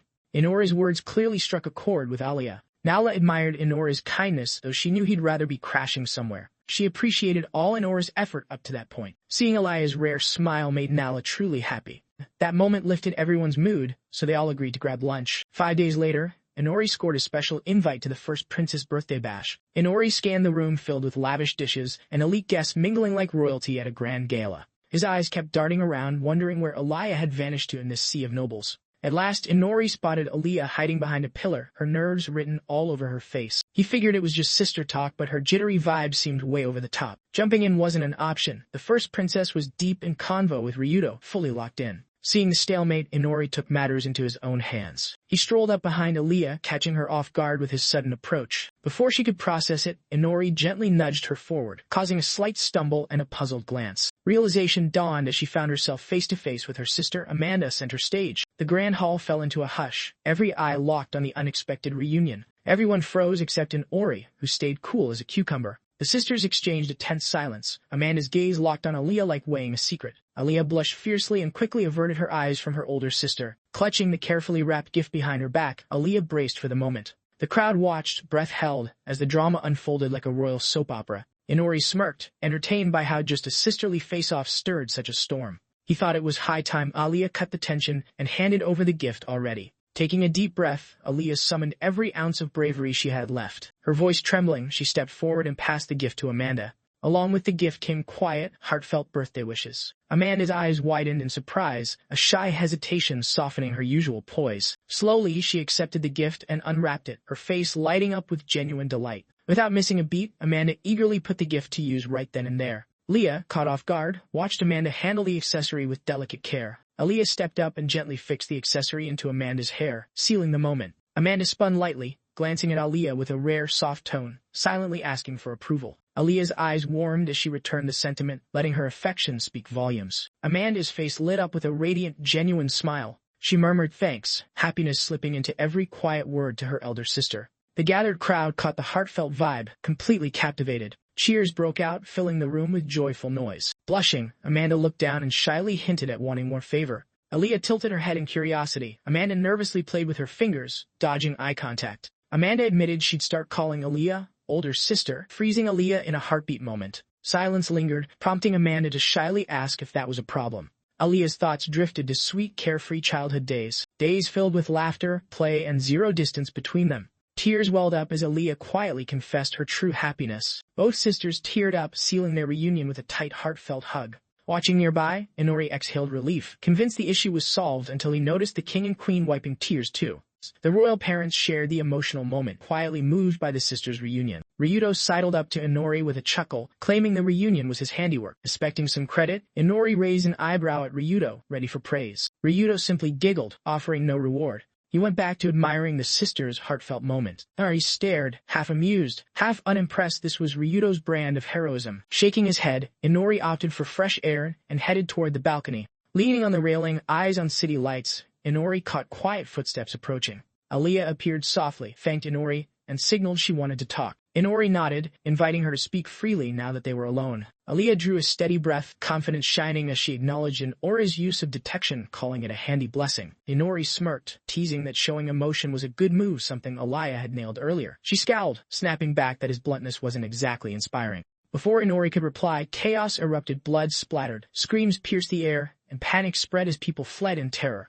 Inori's face darkened. It seemed Aaliyah's title as doll princess was about to be ripped away. A chilling scream sliced through the night. Aaliyah spun around, shock draining the color from her face. Inori tensed, eyes narrowing as he zeroed in on the origin of the chaos. Leah bolted for the hall, only to be halted by Inori's firm grip on her arm. Aaliyah went pale, her gaze frozen on the horrifying scene ahead. A severed head tumbled across the floor like a grim warning. The king and queen lay headless. Screams echoed as Vitra lingered in shadows, sword dripping blood, clearly annoyed by the chaos. Vitra's voice cut sharply through the noise, ordering silence and branding the crowd foolish and corrupt. Soldiers poured in, freezing the crowd in place with their arrival. Vitra accused the queen of reckless spending amid poverty and blamed the king's inaction, then coldly declared both dead. The camera shifted to empty thrones. The king and queen's headless bodies slumped lifelessly. Vitra raised his chin, proudly declaring his royal bloodline and his claim to the throne. He named Gina as the new queen, sealing his takeover. Amanda dashed forward, dropping to her knees beside her mother's severed head.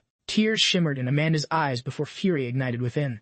Amanda shouted at Vitra, labeling him a madman, her voice shaking with rage. Power crackled around Amanda as she unleashed an attack toward Vitra. Before the strike landed, Agena stepped in. With swift precision, Agena severed Amanda's arm, halting the attack. A piercing scream of agony ripped through the hall. Amanda crumpled to the floor, trembling in stunned pain. The fragile gift Aaliyah gave slipped from Amanda's hair, landing softly beside her. The other heroes stood frozen, eyes wide with terror. Egenet shot a sharp warning at Ryudo, telling him to stay put. A chilling threat followed. Any attack meant no peaceful death. Agena's blade soon pressed cold against Amanda's throat. Vitra's voice boomed through the hall, labeling everyone as children and followers of the witch. He accused them of betraying the witch's will, calling the heroes summoning a deadly sin with only death as pardon. Amanda's eyes fell to the fallen gift beside her. Tears pooled as Amanda's mind drifted to her sister Aaliyah. Suddenly, Agena's blade flashed, slicing through Amanda's neck.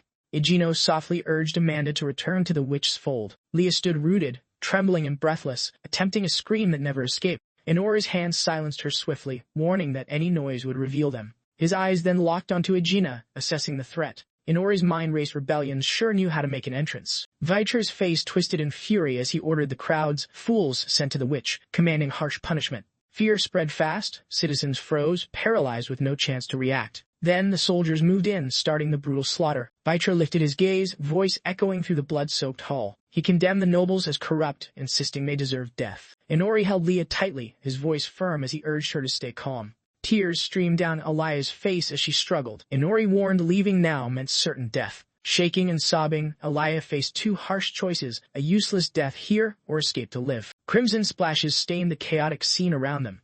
Ryudo sat by Amanda's lifeless form, fists clenched, trembling with fury. Ryudo snarled at Vitra, dismissing his claims, insisting no one truly deserved death. Vitra sighed, noting Ryuto's fiery spirit but telling him he was still too young to understand. The tray dismissed all nobles as worthless parasites, undeserving of existence. Ryudo was told he had no clue about the country's dire state. Ryudo, visibly shaken, insisted killing them wasn't necessary. A brief silence hung before Betray exhaled, disappointment flickering across his face. Vitra suggested Ryudo would grasp the country's harsh truth only by witnessing the horror firsthand. Vitra's expression hardened. He ordered Agena to lock up every hero. Calmly by Vitray's side, Agena warned Ryudo to quit resisting or face pain, summoning her sword with a sharp hum. Ryudo's irritation flared instantly. He triggered his limit break without hesitation. He dodged Genus's quick strike with lightning speed. Before Ryudo could counter, Agena appeared, untouched and calm.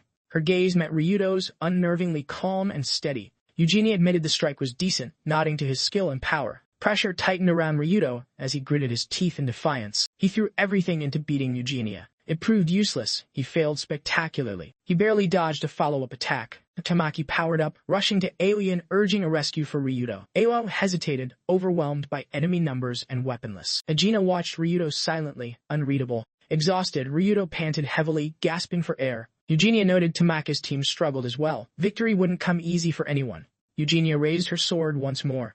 Agena stepped forward, questioning Ryudo's next move, confident he couldn't beat her no matter what. She let her words hang, then urged Ryudo to surrender. Aegina's tone turned cold, hinting at a grim task awaiting after capturing all heroes facing Aliyah next. The scene shifted to Aliyah collapsed and sobbing on the ground. Tears streamed down her cheeks, unrestrained. Inori stood silently nearby, watching before breaking the quiet. Inori interrupted the sorrow, warning staying put meant death. Aliyah flinched as he urged her to choose, flee and live or surrender and die. He pressed on, questioning if she'd give up again. Memories surged her sister's smile, their painful distance, and the love that survived it all. Something shifted within Aliyah, trembling hands but eyes blazing with fresh determination. Wiping tears, she rose with fiery eyes, refusing to let anyone choose her fate. Inori blinked, caught off guard. A slow smirk crept across Inori's face. Smirking, he dropped formalities, calling her Aliyah and offering help to escape. Ryudo's sword shattered under Aegina's brutal strike. Ryudo's eyes went wide, defenseless against the onslaught. Aegina showed no mercy. Her expression icy, Aegina raised her leg with ruthless intent. The sharp heel of her boot slammed into Ryudo's stomach. Ryudo gasped, blood spilling as Aegina lifted him effortlessly before dropping his broken body to the floor with a thud. Tamaki stood frozen, shock clouding her thoughts. Her eyes locked on Ryudo, motionless at Aegina's feet.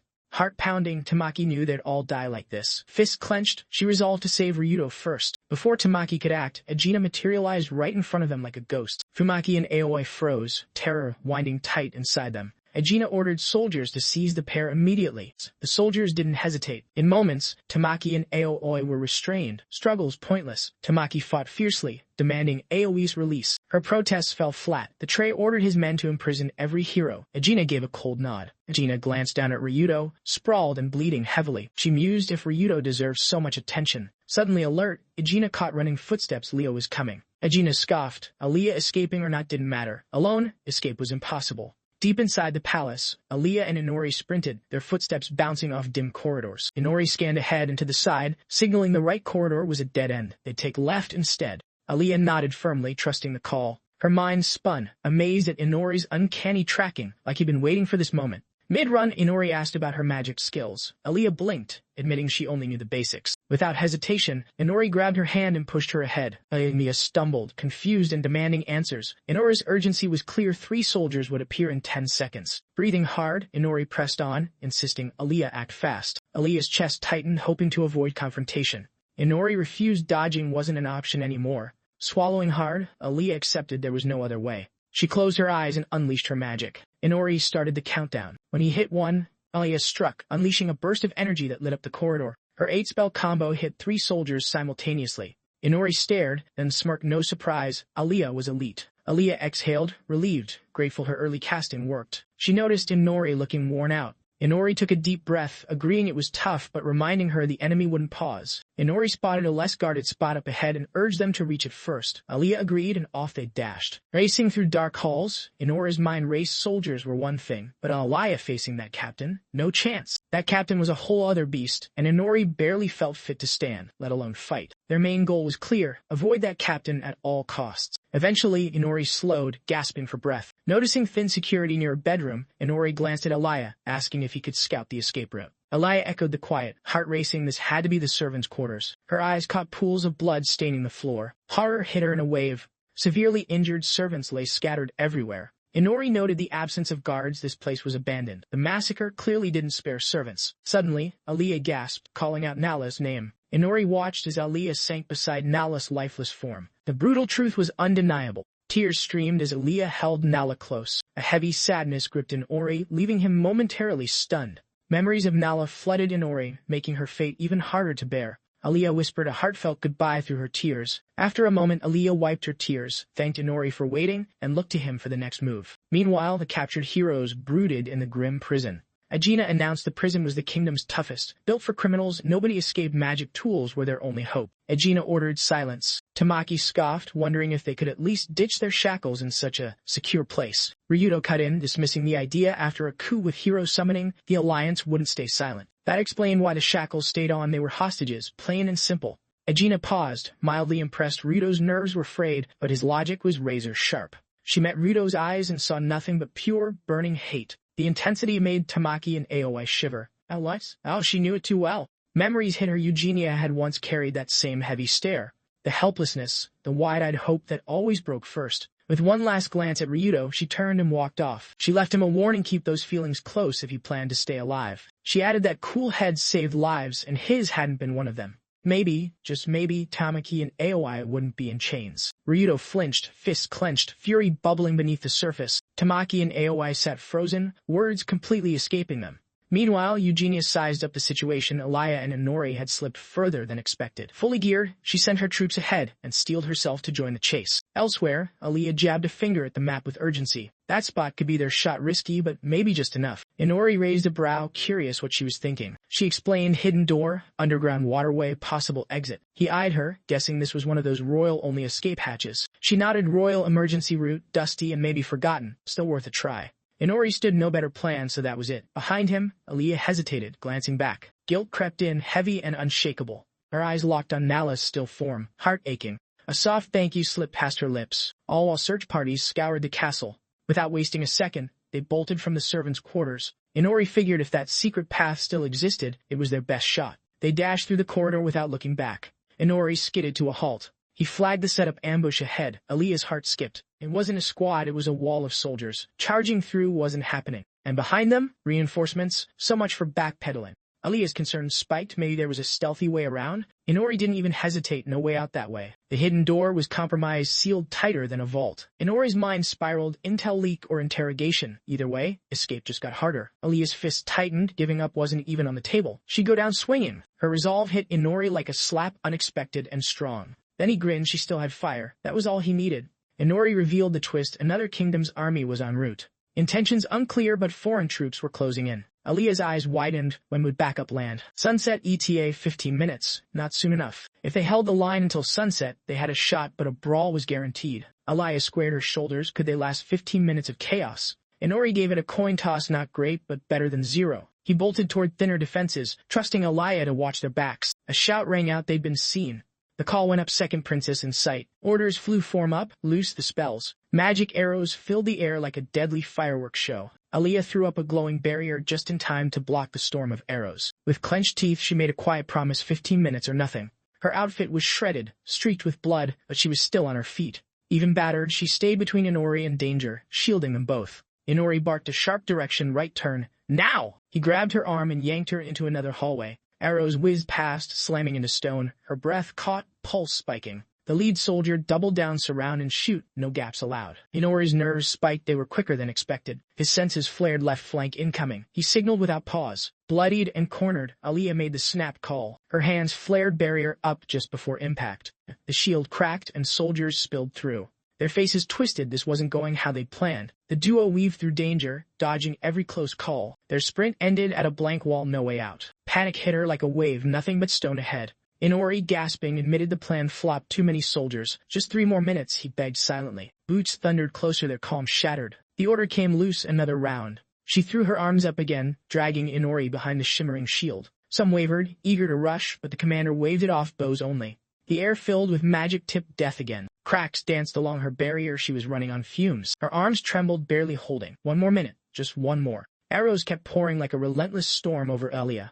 Dust and debris clouded the air, blurring the chaos around her. The commander's sharp orders signaled yet another deadly volley. Bloodied and drained, Aliyah fought to keep her shield alive. She glanced at Inori, voice cracked but clinging to hope for backup. The commander smirked, sure the fight was nearly over with no pushback. Dust cleared and confusion spread. The targets had vanished into thin air. Panting and shaking, Aliyah scanned wildly, calling Inori's name. Tears slipped down as doubt gnawed at her. Was she just bait all along? Memories of Inori's promise clashed with rising fear. Was rescue a lie? She crumpled to the floor, overwhelmed by hopelessness. The soldiers readied another volley, oblivious to what was coming. The sun dipped fully below the horizon, plunging the scene into dusk. Then the air shifted. Something strange and heavy took hold. Inori reappeared, grinning wide, tall and unshaken, as if no time passed. He made it clear. Now, the game was on his terms. The battlefield belonged to Inori from this moment forward. Darkness rippled outward, swallowing light and hope alike in its wake. Breaths caught, eyes clouded, an oppressive force crushed the soldiers' spirits. From the shadows, Inori stepped forward, eyes glowing with fierce resolve. No pause, Inori called forth Fenrir, a beast unleashed to clear the field. Fenrir exploded from the darkness, shredding foes with brutal efficiency. A surviving soldier panicked, shouting questions into the chaos. Inori appeared silently behind him, chillingly assuring no help was coming. The soldiers' shaking eyes locked on Inori, doubting if this was the same man. Inori brushed off the soldier, checking with Fenrir if the job was done. Fenrir confirmed this was the last one, unimpressed by their weakness. Inori agreed they were just bugs next to Fenrir's power. The soldier, cornered and hopeless, dropped to his knees, pleading desperately. Inori's cold gaze held no mercy. He said it was only fair payback. The soldier's eyes grew wide with pure terror. Fenrir ended it instantly, no room for regrets. Amid the chaos, Aaliyah stubbornly hung on to life. She drained her fading magic, trying to staunch the bleeding. Inori watched, detached, noting she'd lost too much to survive. Despite it all, Aaliyah's voice stayed steady, questions still burning. She demanded to know why Inori held back his power for so long. Inori shrugged off her glare, revealing his power only kicked in after sunset. The truth was clear, he cared enough to keep her alive this far. Aaliyah could only stare, struck silent by the reveal. Inori admired her fierce spirit. Death hadn't crushed that fire. Only one option remained. Cutting to the chase, Inori bluntly asked if Aaliyah was still a virgin. Time wasn't on their side. Aaliyah's shock was instant. How could he possibly know? Inori's expression stayed flat, revealing one last chance survival in exchange for losing her humanity. Bound to him forever, death or a strange new life. The choice was hers, and Inori made it clear time was up. Silence settled over the battlefield, as if even fate was holding its breath. Shaking, Aaliyah barely whispered her choice. She longed to live as human, to protect loved ones, but words failed her. Flashbacks of Amanda and loyal Nala haunted her, their absence stung deeply. Fury ignited inside Aaliyah, breaking through her pain. She vowed to live no matter the cost, soul-sold or not. Inori caught her resolve with a sly grin, confirming she'd made the right call. Inori was more demon than deity, no surprises there. Out of nowhere, Inori bit Aaliyah, handing her an unexpected new power. Aaliyah transformed fast, paler skin, sharper eyes, and new fangs marked her vampire shift. Inori tossed her a cloth to hide the changes. Shadows stirred behind Inori as he commanded his minions to raise ghouls and deal with soldiers outside. Their mission included guarding the newly minted vampire princess until she woke.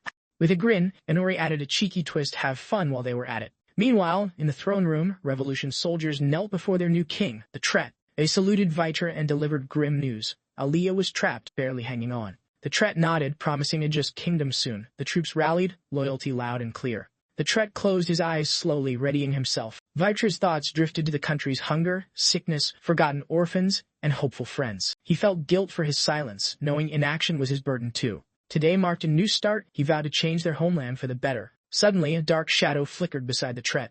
A dagger gleamed and Vitra dropped, killed in a heartbeat. Two kings fallen in one day. Chaos set in. Nearby, Commander Eugenius shivered, sensing looming danger. Aegina couldn't shake a creeping sense of dread. Back in the throne room, panic exploded. Soldiers cried out for Vitra, confused and terrified. The answer came fast. Inori stood tall, trophy in hand, Vitra's severed head. He taunted their failed plan, mocking their lost king and empty cause. Rage and grief boiled over as soldiers roared, cursing Inori, swearing revenge. Inori just laughed, a sly, cruel grin spreading wide. Loving the chaos, Inori flicked his wrist, summoning shimmering black swords to his side. Inori figured, since things were this messy, they might as well keep tearing each other apart till the bitter end. He admitted their struggle only made him happier, like fuel for his chaos. Then, with a snap, Inori launched all his magic swords straight into the angry crowd. Grinning like a thrill-seeker, Inori soaked up the chaos, rage, magic, and madness ripping through the kingdom. Soldiers' screams echoed through the night, a chilling soundtrack to the carnage. Nearby, Aegina's troops caught the screams immediately, exchanging nervous glances over what they'd heard. They all admitted the sounds gave them serious chills. Realizing the noise came from the main venue, they decided to rush over and see what was up. The Valkyries reached the royal hall, stunned into silence, trembling at the grim scene. Inori stood amidst a sea of bodies. He'd wiped them all out. Inori glanced back, sizing up the newcomers, the Valkyries, Commander Aegina's elite women. He knew he'd drawn the right crowd. One Valkyrie, shaken, questioned if Inori was really the mastermind behind the carnage. Unfazed, Inori shrugged, daring if knowing the truth would even make them fight harder. Chaos reigned, with corpses eerily suspended by dark magical threads all around. One Valkyrie, staring at her fallen lover, faltered under the weight of grief. Elf surged forward, sword drawn, charging Inori with fierce determination. The squad called out to Elf as she stabbed Inori's stomach, sure she'd landed a fatal blow. Cool as ever, Inori quipped that if she cared about the dead nearby, he'd done something pretty nasty. Before Elf could react, Inori's magic sent a black blade through her neck. She dropped instantly. Seeing Elf fall so fast, the Valkyrie captain knew they were facing a serious threat.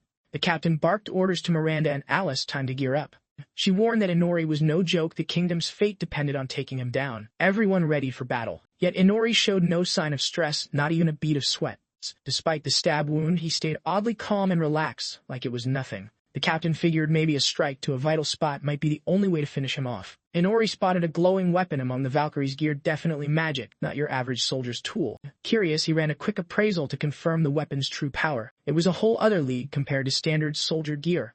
Before he could react, a squad mage, Miranda or Alice, froze Inori's feet solid with an ice spell. The mage called out the trap, and another Valkyrie slammed Inori with a swift magical strike. The attack was lightning fast and packed serious power, no surprise she was top-tier squad material. Even Inori had to admit those magic weapons were seriously overpowered. With Inori stuck, the Valkyrie captain charged in and carved a nasty gash across his face. She stared, convinced that was the end for Inori. No way he survived that. Meanwhile, Inori just found the magic gadgets a major nuisance. Without missing a beat, he sliced off his frozen foot to break free from the spell. Then he launched himself into the air, leaving the Valkyrie captain stunned at his resilience. She readied herself, expecting a dodge and planning to strike as he landed. But mid-air, Inori unleashed magic threads, snaring Miranda and Alice, instantly sending the captain into a panic. Flashing a wicked grin, Inori teased wanting to toy with their teamwork, but he was in a hurry, offering a one-on-one warm-up duel with the deputy commander before facing Agena. The room was a mess of chaos and tension. Inori grinned like the place was his playground, ready for the next round like it was just fun and games. The captain shook her head, thinking Inori was crazy reckless for challenging Commander Agena. Inori pressed on, calling her the squad's top warrior, insisting a solo fight would show her true skill. Questioning her loyalty to the team hit a nerve. Anger flared, and the captain lunged at Inori. She snarled at him to shut up and stop pretending he knew her. Her blade flashed fast and furious, striking repeatedly. As they battled, memories flooded the captain, grueling training with Gina, and the commander who stood by her when others didn't. She recalled the warm, cherished moments shared with her squad. Inori's insults about her comrades hit hard, fueling the Valkyrie captain's silent fury and sealing her grudges for good. Inori grinned like a kid at a theme park, praising her fighting spirit and egging her on to fight harder. He wanted her to push further, craving more of the battle's fire. Despite the heat, the captain's tactics grew cunning and sly. She scoped a moment but skipped hitting to plan a rescue instead. Her move aimed to free Miranda and Alice, caught tight in Inori's magic threads. She knew she couldn't leave her squad behind, they were her true family, until suddenly, one teammate snapped, biting her from behind without warning. Empty, wild eyes revealed her friends were full-on zombie monsters now. Before any hope could flicker, Inori sighed lazily, unfazed. He coldly confirmed her friends were lost, turned into ghouls beyond saving. Inori admitted the drawn-out fight had been quite the thrill. Still greedy, he wished she lasted longer, then left her to the monsters without a second glance. Inori shrugged off the rest, letting the ghouls run wild as they pleased. Things went south fast. Her own ghoul-turned friends lunged, biting her down. She dropped instantly while Inori walked away, ignoring the screams fading behind him. Shrugging, Inori muttered it was time for the final act, the main event. Meanwhile, Commander Agena dashed in, gut screaming something terrible was up. Her instincts sharpened. The worse it got, the more alert she became. She reached the hall to find King Vitra's head cold and still on the floor. Agena whispered his name, her heart dropping like a stone. From above, Inori's voice drifted down, oddly chill, commenting on the beautiful moon. He said it was a famous confession line back in his world. He spread his wings against the glowing moon, owning the villain vibe as chaos erupted below. Agena snapped to attention, eyes blazing with rage as she instantly recognized Inori. Inori smiled down, totally unbothered, presenting the head as his special gift to Agena. Agena glared, pointing at Inori's wings, convinced they belonged to a demon, no doubt about it. Agena guessed those wings meant a soul sold for power. She challenged Inori, had he truly given up his humanity? What was keeping him alive now? Inori looked genuinely confused, shrugging off her questions like he had no clue what she meant. He figured he was just living, no deep meaning, no grand plan, just existing. Agena scowled, thinking his just living excuse was pretty dumb. She fired back with her reason, fighting for the nation. In their harsh world, having a real reason, family, dreams, revenge was everything. Agena even doubted if she'd given Inori enough purpose. She wondered if better guidance might have stopped Inori from turning into this demon. Inori paused, silent for a beat, taking in Agena's words. Then he drifted down, landing casually in front of Agena. He acknowledged Agena's noble speech, especially after betrayal by the demon who killed their leader. Agena still cared for Inori like a teacher for a student, but the coup had ended. Inori questioned what nation Agena even protected now. Her protests about Lord Viter fell flat. With a snap, Inori's shadow army materialized like magic around him. He made it clear to Agena that we and us were long-gone concepts. The real culprits were the soldiers who trapped them and slaughtered the people inside. Turns out, the Valkyrie squad and the Genus army had stirred up the chaos. Now only Agena remained standing. He hinted their lives might still be saved, maybe even as vampires, but only if Agena was ready to sacrifice herself. The thought of this righteous commander offing herself amused him. Inori plopped down on a fallen lieutenant's corpse, staring up, bored out of his mind. He'd hoped for a real challenge but ended up in a dull teacher-student after-school spar. He considered mind games to get them fighting, but even that sounded boring now. Inori settled on facing only Egina, aiming to spare as many soldiers as he could. No more games. Just then, Egina made her move. She soared high, then slammed down with fierce force. Egina paused, honoring fallen comrades, her eyes blazing with fierce determination. Her sword gleamed bright, powered by a hidden artifact. She vowed fiercely to sacrifice Inori's life for all her lost and future comrades. The ruined hall crackled with tension. Last Commander Egina versus Inori, the Chaos Bringer. Chaos was brewing. Egina readied herself while Inori stayed cool, unfazed. Inori challenged if Egina truly planned to abandon her knights. Egina shot back fiercely. She'd never abandon the Knight Corps. They were everything to her. If needed, she'd be the one to end them herself. Inori scoffed, pointing out the fallout if Egina went that far. No royalty, no soldiers, country likely to crumble. Still, Inori moved closer. Unmoved, the people remained. Corrupt nobles, wiped out troops, missing royals, minor details in his eyes. Egina held firm so long as people survived. Her fight was far from over.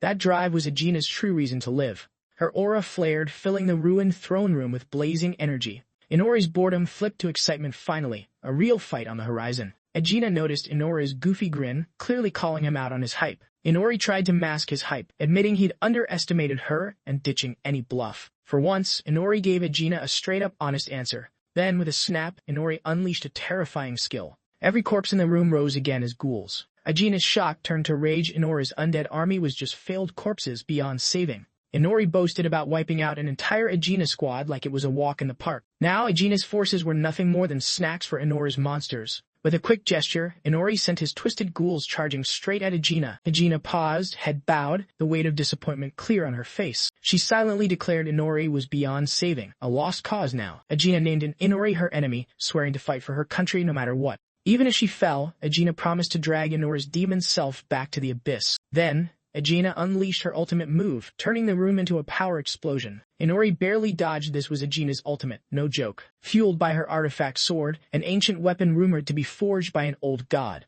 The undead horde vanished instantly, shields melted by the sheer blast power.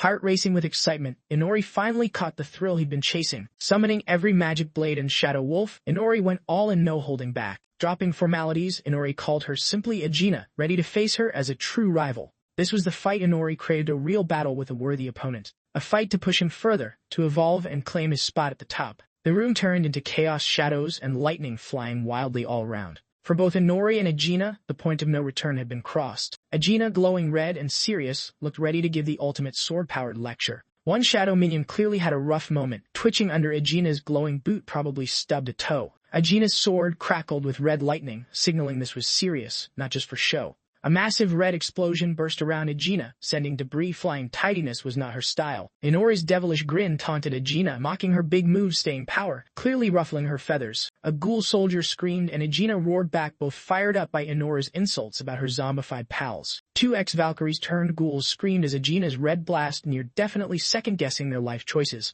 Egina stayed cool amid chaos, her brief sadness replaced by fierce focus. Business was about to get serious. Egina's mind flashed to Miranda and Alice, once smiles, now just undead minions. Charging up her red energy, Egina looked like a fury-powered battery ready to blast again. Her glowing sword slammed the ground hard, sending a clear message of not impressed to floor and foes alike. Egina stood poised, glowing sword in hand, while Inori's shadows lurked cluelessly, lesson clearly not learned. Fenrir's wolf soldiers, now Oria's reluctant hires, yelped as Egina's fiery blade dispatched one quickly. Egina coolly surveyed the fading red glow. Her ultimate move had just put Inori's creatures on a permanent pause. Slightly disheveled but fierce, Egina seemed to challenge Inori's stunned stillness with a "really?" look. Surrounded by fallen ghouls, Egina signaled she was done waiting for Inori's jaw to return from the floor. Inori, surprisingly cautious, acknowledged sneak attacks were pointless. Getting up close with Egina was a bad bet. A quick flashback revealed Alia quizzing Inori on Egina's strength, wondering if she was just naturally scary. Alia explained Egina's ancient weapon came from the queen herself, sparking Inori's curiosity about the special pointy thing. The sword's magical sharpness was no joke. Inori now felt that firsthand, much to his chagrin.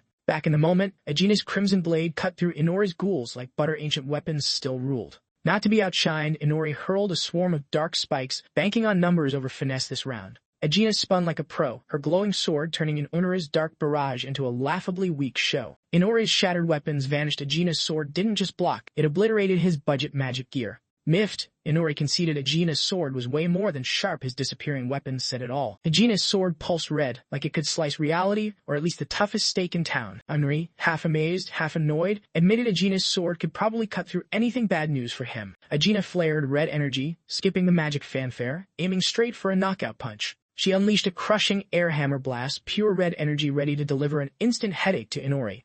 Inori's cool facade cracked, caught totally off guard by Ajina's surprise power move. Didn't see that coming. Ajina's attack slammed Inori into a wall, severing his hand mid-flight. Definitely not a handshake moment. Fierce and unyielding, Ajina grounded Inori, daring him to figure out his next move without flying back up. Sliding down the wall one-handed, Inori fired off dark projectiles. Ranged attacks definitely his go-to when nursing injuries. Ajina's crimson blade sliced through Inori's projectiles with ease, smashing them like fragile glass. No wow factor there. Mid-air, Inori twisted his attack, banking on acrobatic flair to catch Ajina off guard. Fancy moves, if not flawless. Inori briefly thought he scored a win, celebrating too soon. Premature victory dances never end well. Upside down knife shattered, hand still gone in Aura's. Gotcha moment was more embarrassing than epic. Landing behind Ajina, Inori clutched his severed hand, the usual smirk replaced by pure ouch, that hurts. Kneeling, blood dripping, Inori grudgingly gave Ajina a rare compliment. She was one tough opponent. Ajina stood like a fortress, no blind spots anywhere. Inori grumbled, that was just his luck. Ajina's amused look hinted Inori might excel as an acrobatic career he clearly hadn't planned for. Smirking through pain, Inori dismissed acrobatics, sticking to his preferred vampiric drama instead.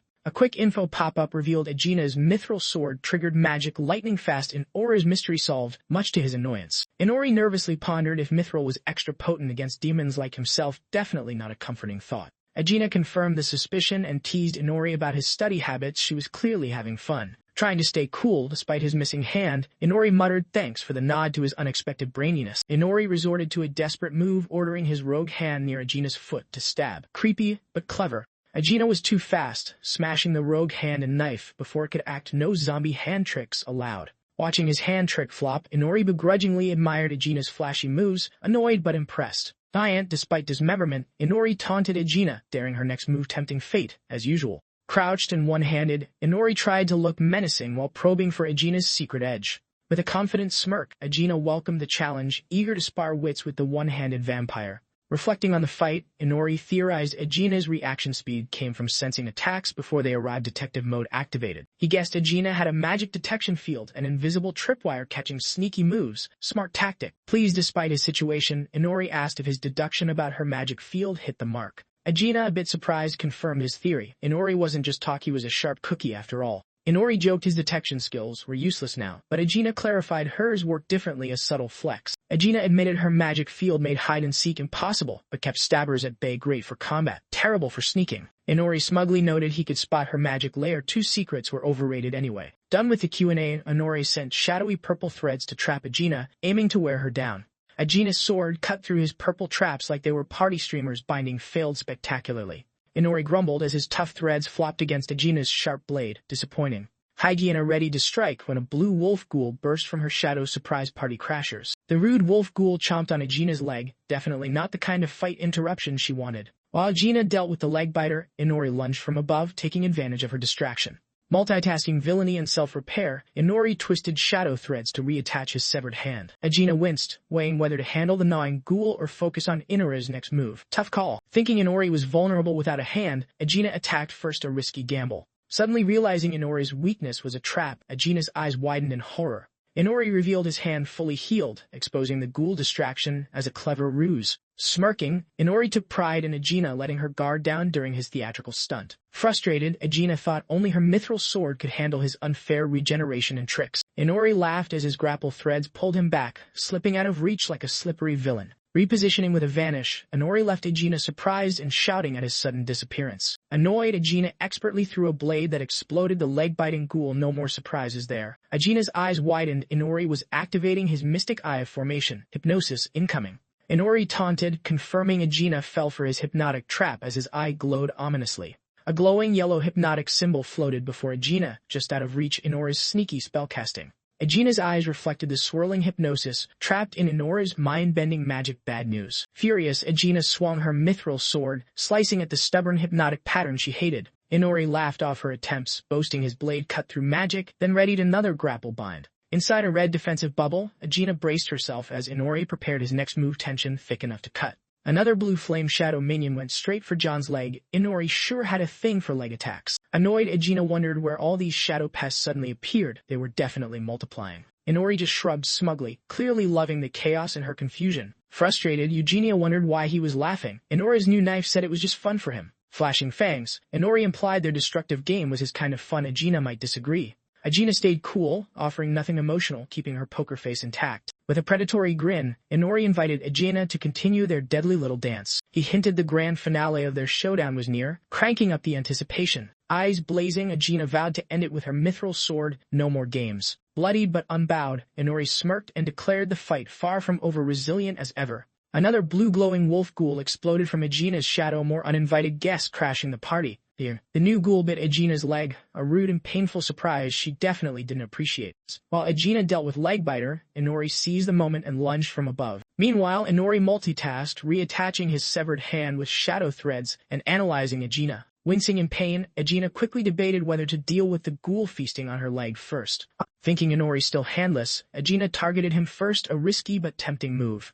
Suddenly, Agena's eyes widened. She'd fallen into yet another one of Inori's crafty traps. Inori revealed his hand was fully back, exposing the entire helpless act as a clever ruse. Smirking cruelly, Inori taunted Agena for letting her guard down. Quite the actor, this one. Frustrated, Agena admitted only her pure mithril sword could challenge his ridiculous regeneration. Inori laughed mockingly, pulling himself away with grapple threads, keeping distance with ease. He vanished and repositioned quickly, leaving Agena startled by his sudden disappearance. Annoyed by the ghoul still on her leg, Agena expertly threw a blade, blasting it to bits. Pest control, night edition. Agena's eyes widened in horror as Inori activated his mystic eye of formation hypnosis. Not again. Gleefully, Inori confirmed Agena had fallen for his hypnotic trap, his eye glowing with eerie yellow light. A glowing yellow hypnotic symbol hovered just out of reach, Inori expertly setting his trap.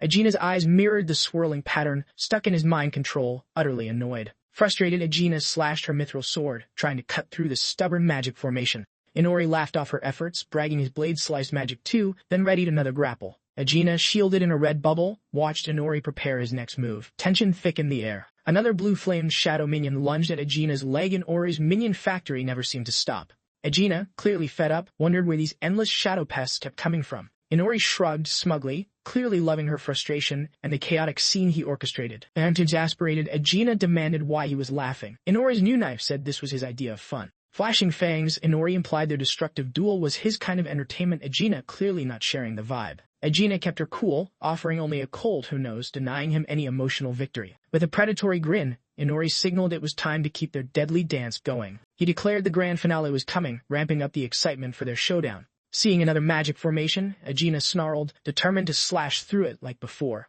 Inori lunged with golden magic runes as Agena swung to meet him round. Who knew how many this was? Agena gasped as Inori's lightning-fast strike landed before she could counter fully. Grinning, Inori revealed he aimed to pin her arm, expecting her attempt to cut the magic. His hand slammed into Agena's arm with brutal force amid swirling golden magic, definitely painful. Inori's face twisted demonically as he tried to bite Agena, a rude vampire makeover attempt. Agena's wide-eyed horror said that all this situation was seriously bad news. With a hurt leg, Agena went all in, knowing it was now or never. Gritting teeth, Agena channeled power, sword glowing fiercely. Her big move was coming. A massive red blast shot from Agena's fist, hitting Inori point-blank, a very personal hello. Inori's arm mangled, blood flying, he cried out, surprised by such a brutal close-range hit. Watching closely, Inori guessed Agena was turning her arm into a magic blade, creative at least. Agena's air hammer landed square on Inori's head, delivering a clean, neck-slicing knockout. Ouch indeed! Inori's head flew off, a messy, bloody scene that screamed, "Battle's over," or so it seemed. His detached head, still alive enough to rage, let out a dramatic, choked cry of Agena's name. Covered in blood but fierce, Agena shouted back, a mix of exhaustion and triumph. Inori's lifeless head tumbled through the air, closing his chapter definitively, or at least temporarily.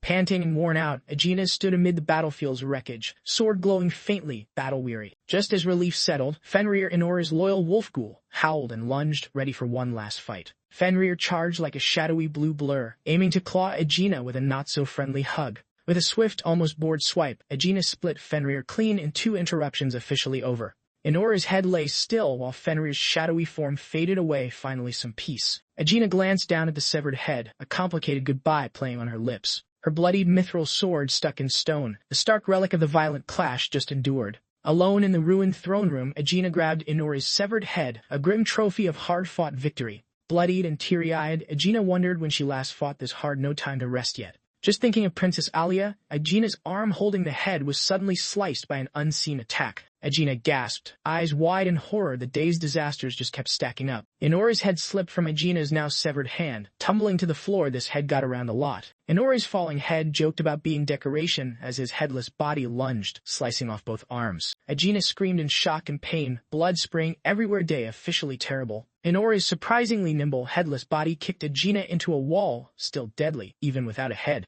Aegina crashed into rubble, coughing painfully, while Inori's headless form loomed bizarrely in the dust. Blood streaked down Aegina's face. Eyes wide with despair, things were not going according to plan. Casually, Inori's headless body grabbed its dripping head. Talk about keeping your head together.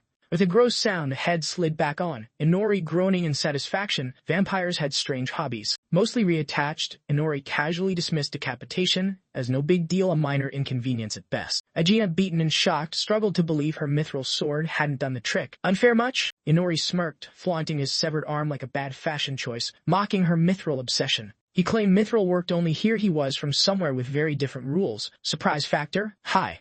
Aegina blinked, realizing this vampire wasn't in any handbook. Things just got complicated big time. Inori flexed his new hand, proving her sword had barely fazed him. Good news for him, bad news for her. Aegina got it. He held back regeneration on purpose. Smart, evil vampire move. He dropped a weird vampire fact. Brains might not even matter to them. Explains a lot, honestly. He'd survived a shattered spine fighting Fenrir, guessing the heart was the real core. Broken and bleeding, Aegina barely admitted she'd guessed something like that. Whispered, "I've lost." Inori shrugged, calling his survival pure luck. Salt and wounds was his specialty. Aegina admitted she wasn't used to these foes and thought he'd missed her plan. He hadn't. She laughed bitterly, realizing his true nature far too late. Hindsight's cruel, especially when dying. Inori loomed cold and impassive, the terrifying alien victor of this battle. He leaned in, declaring he'd take her power instead of making a boring minion. High standards much? His fangs extended for the final bite, a chilling, permanent goodbye. Scene cut to Inori strolling calmly down a prison corridor, clearly done with his meal. Ryudo, Tamaki, and Aoi looked up, startled, as Inori's footsteps echoed ominously toward their cell. Ari stopped, pitying Ryudo like a messy hero stuck in a bad day, not the pep talk he needed.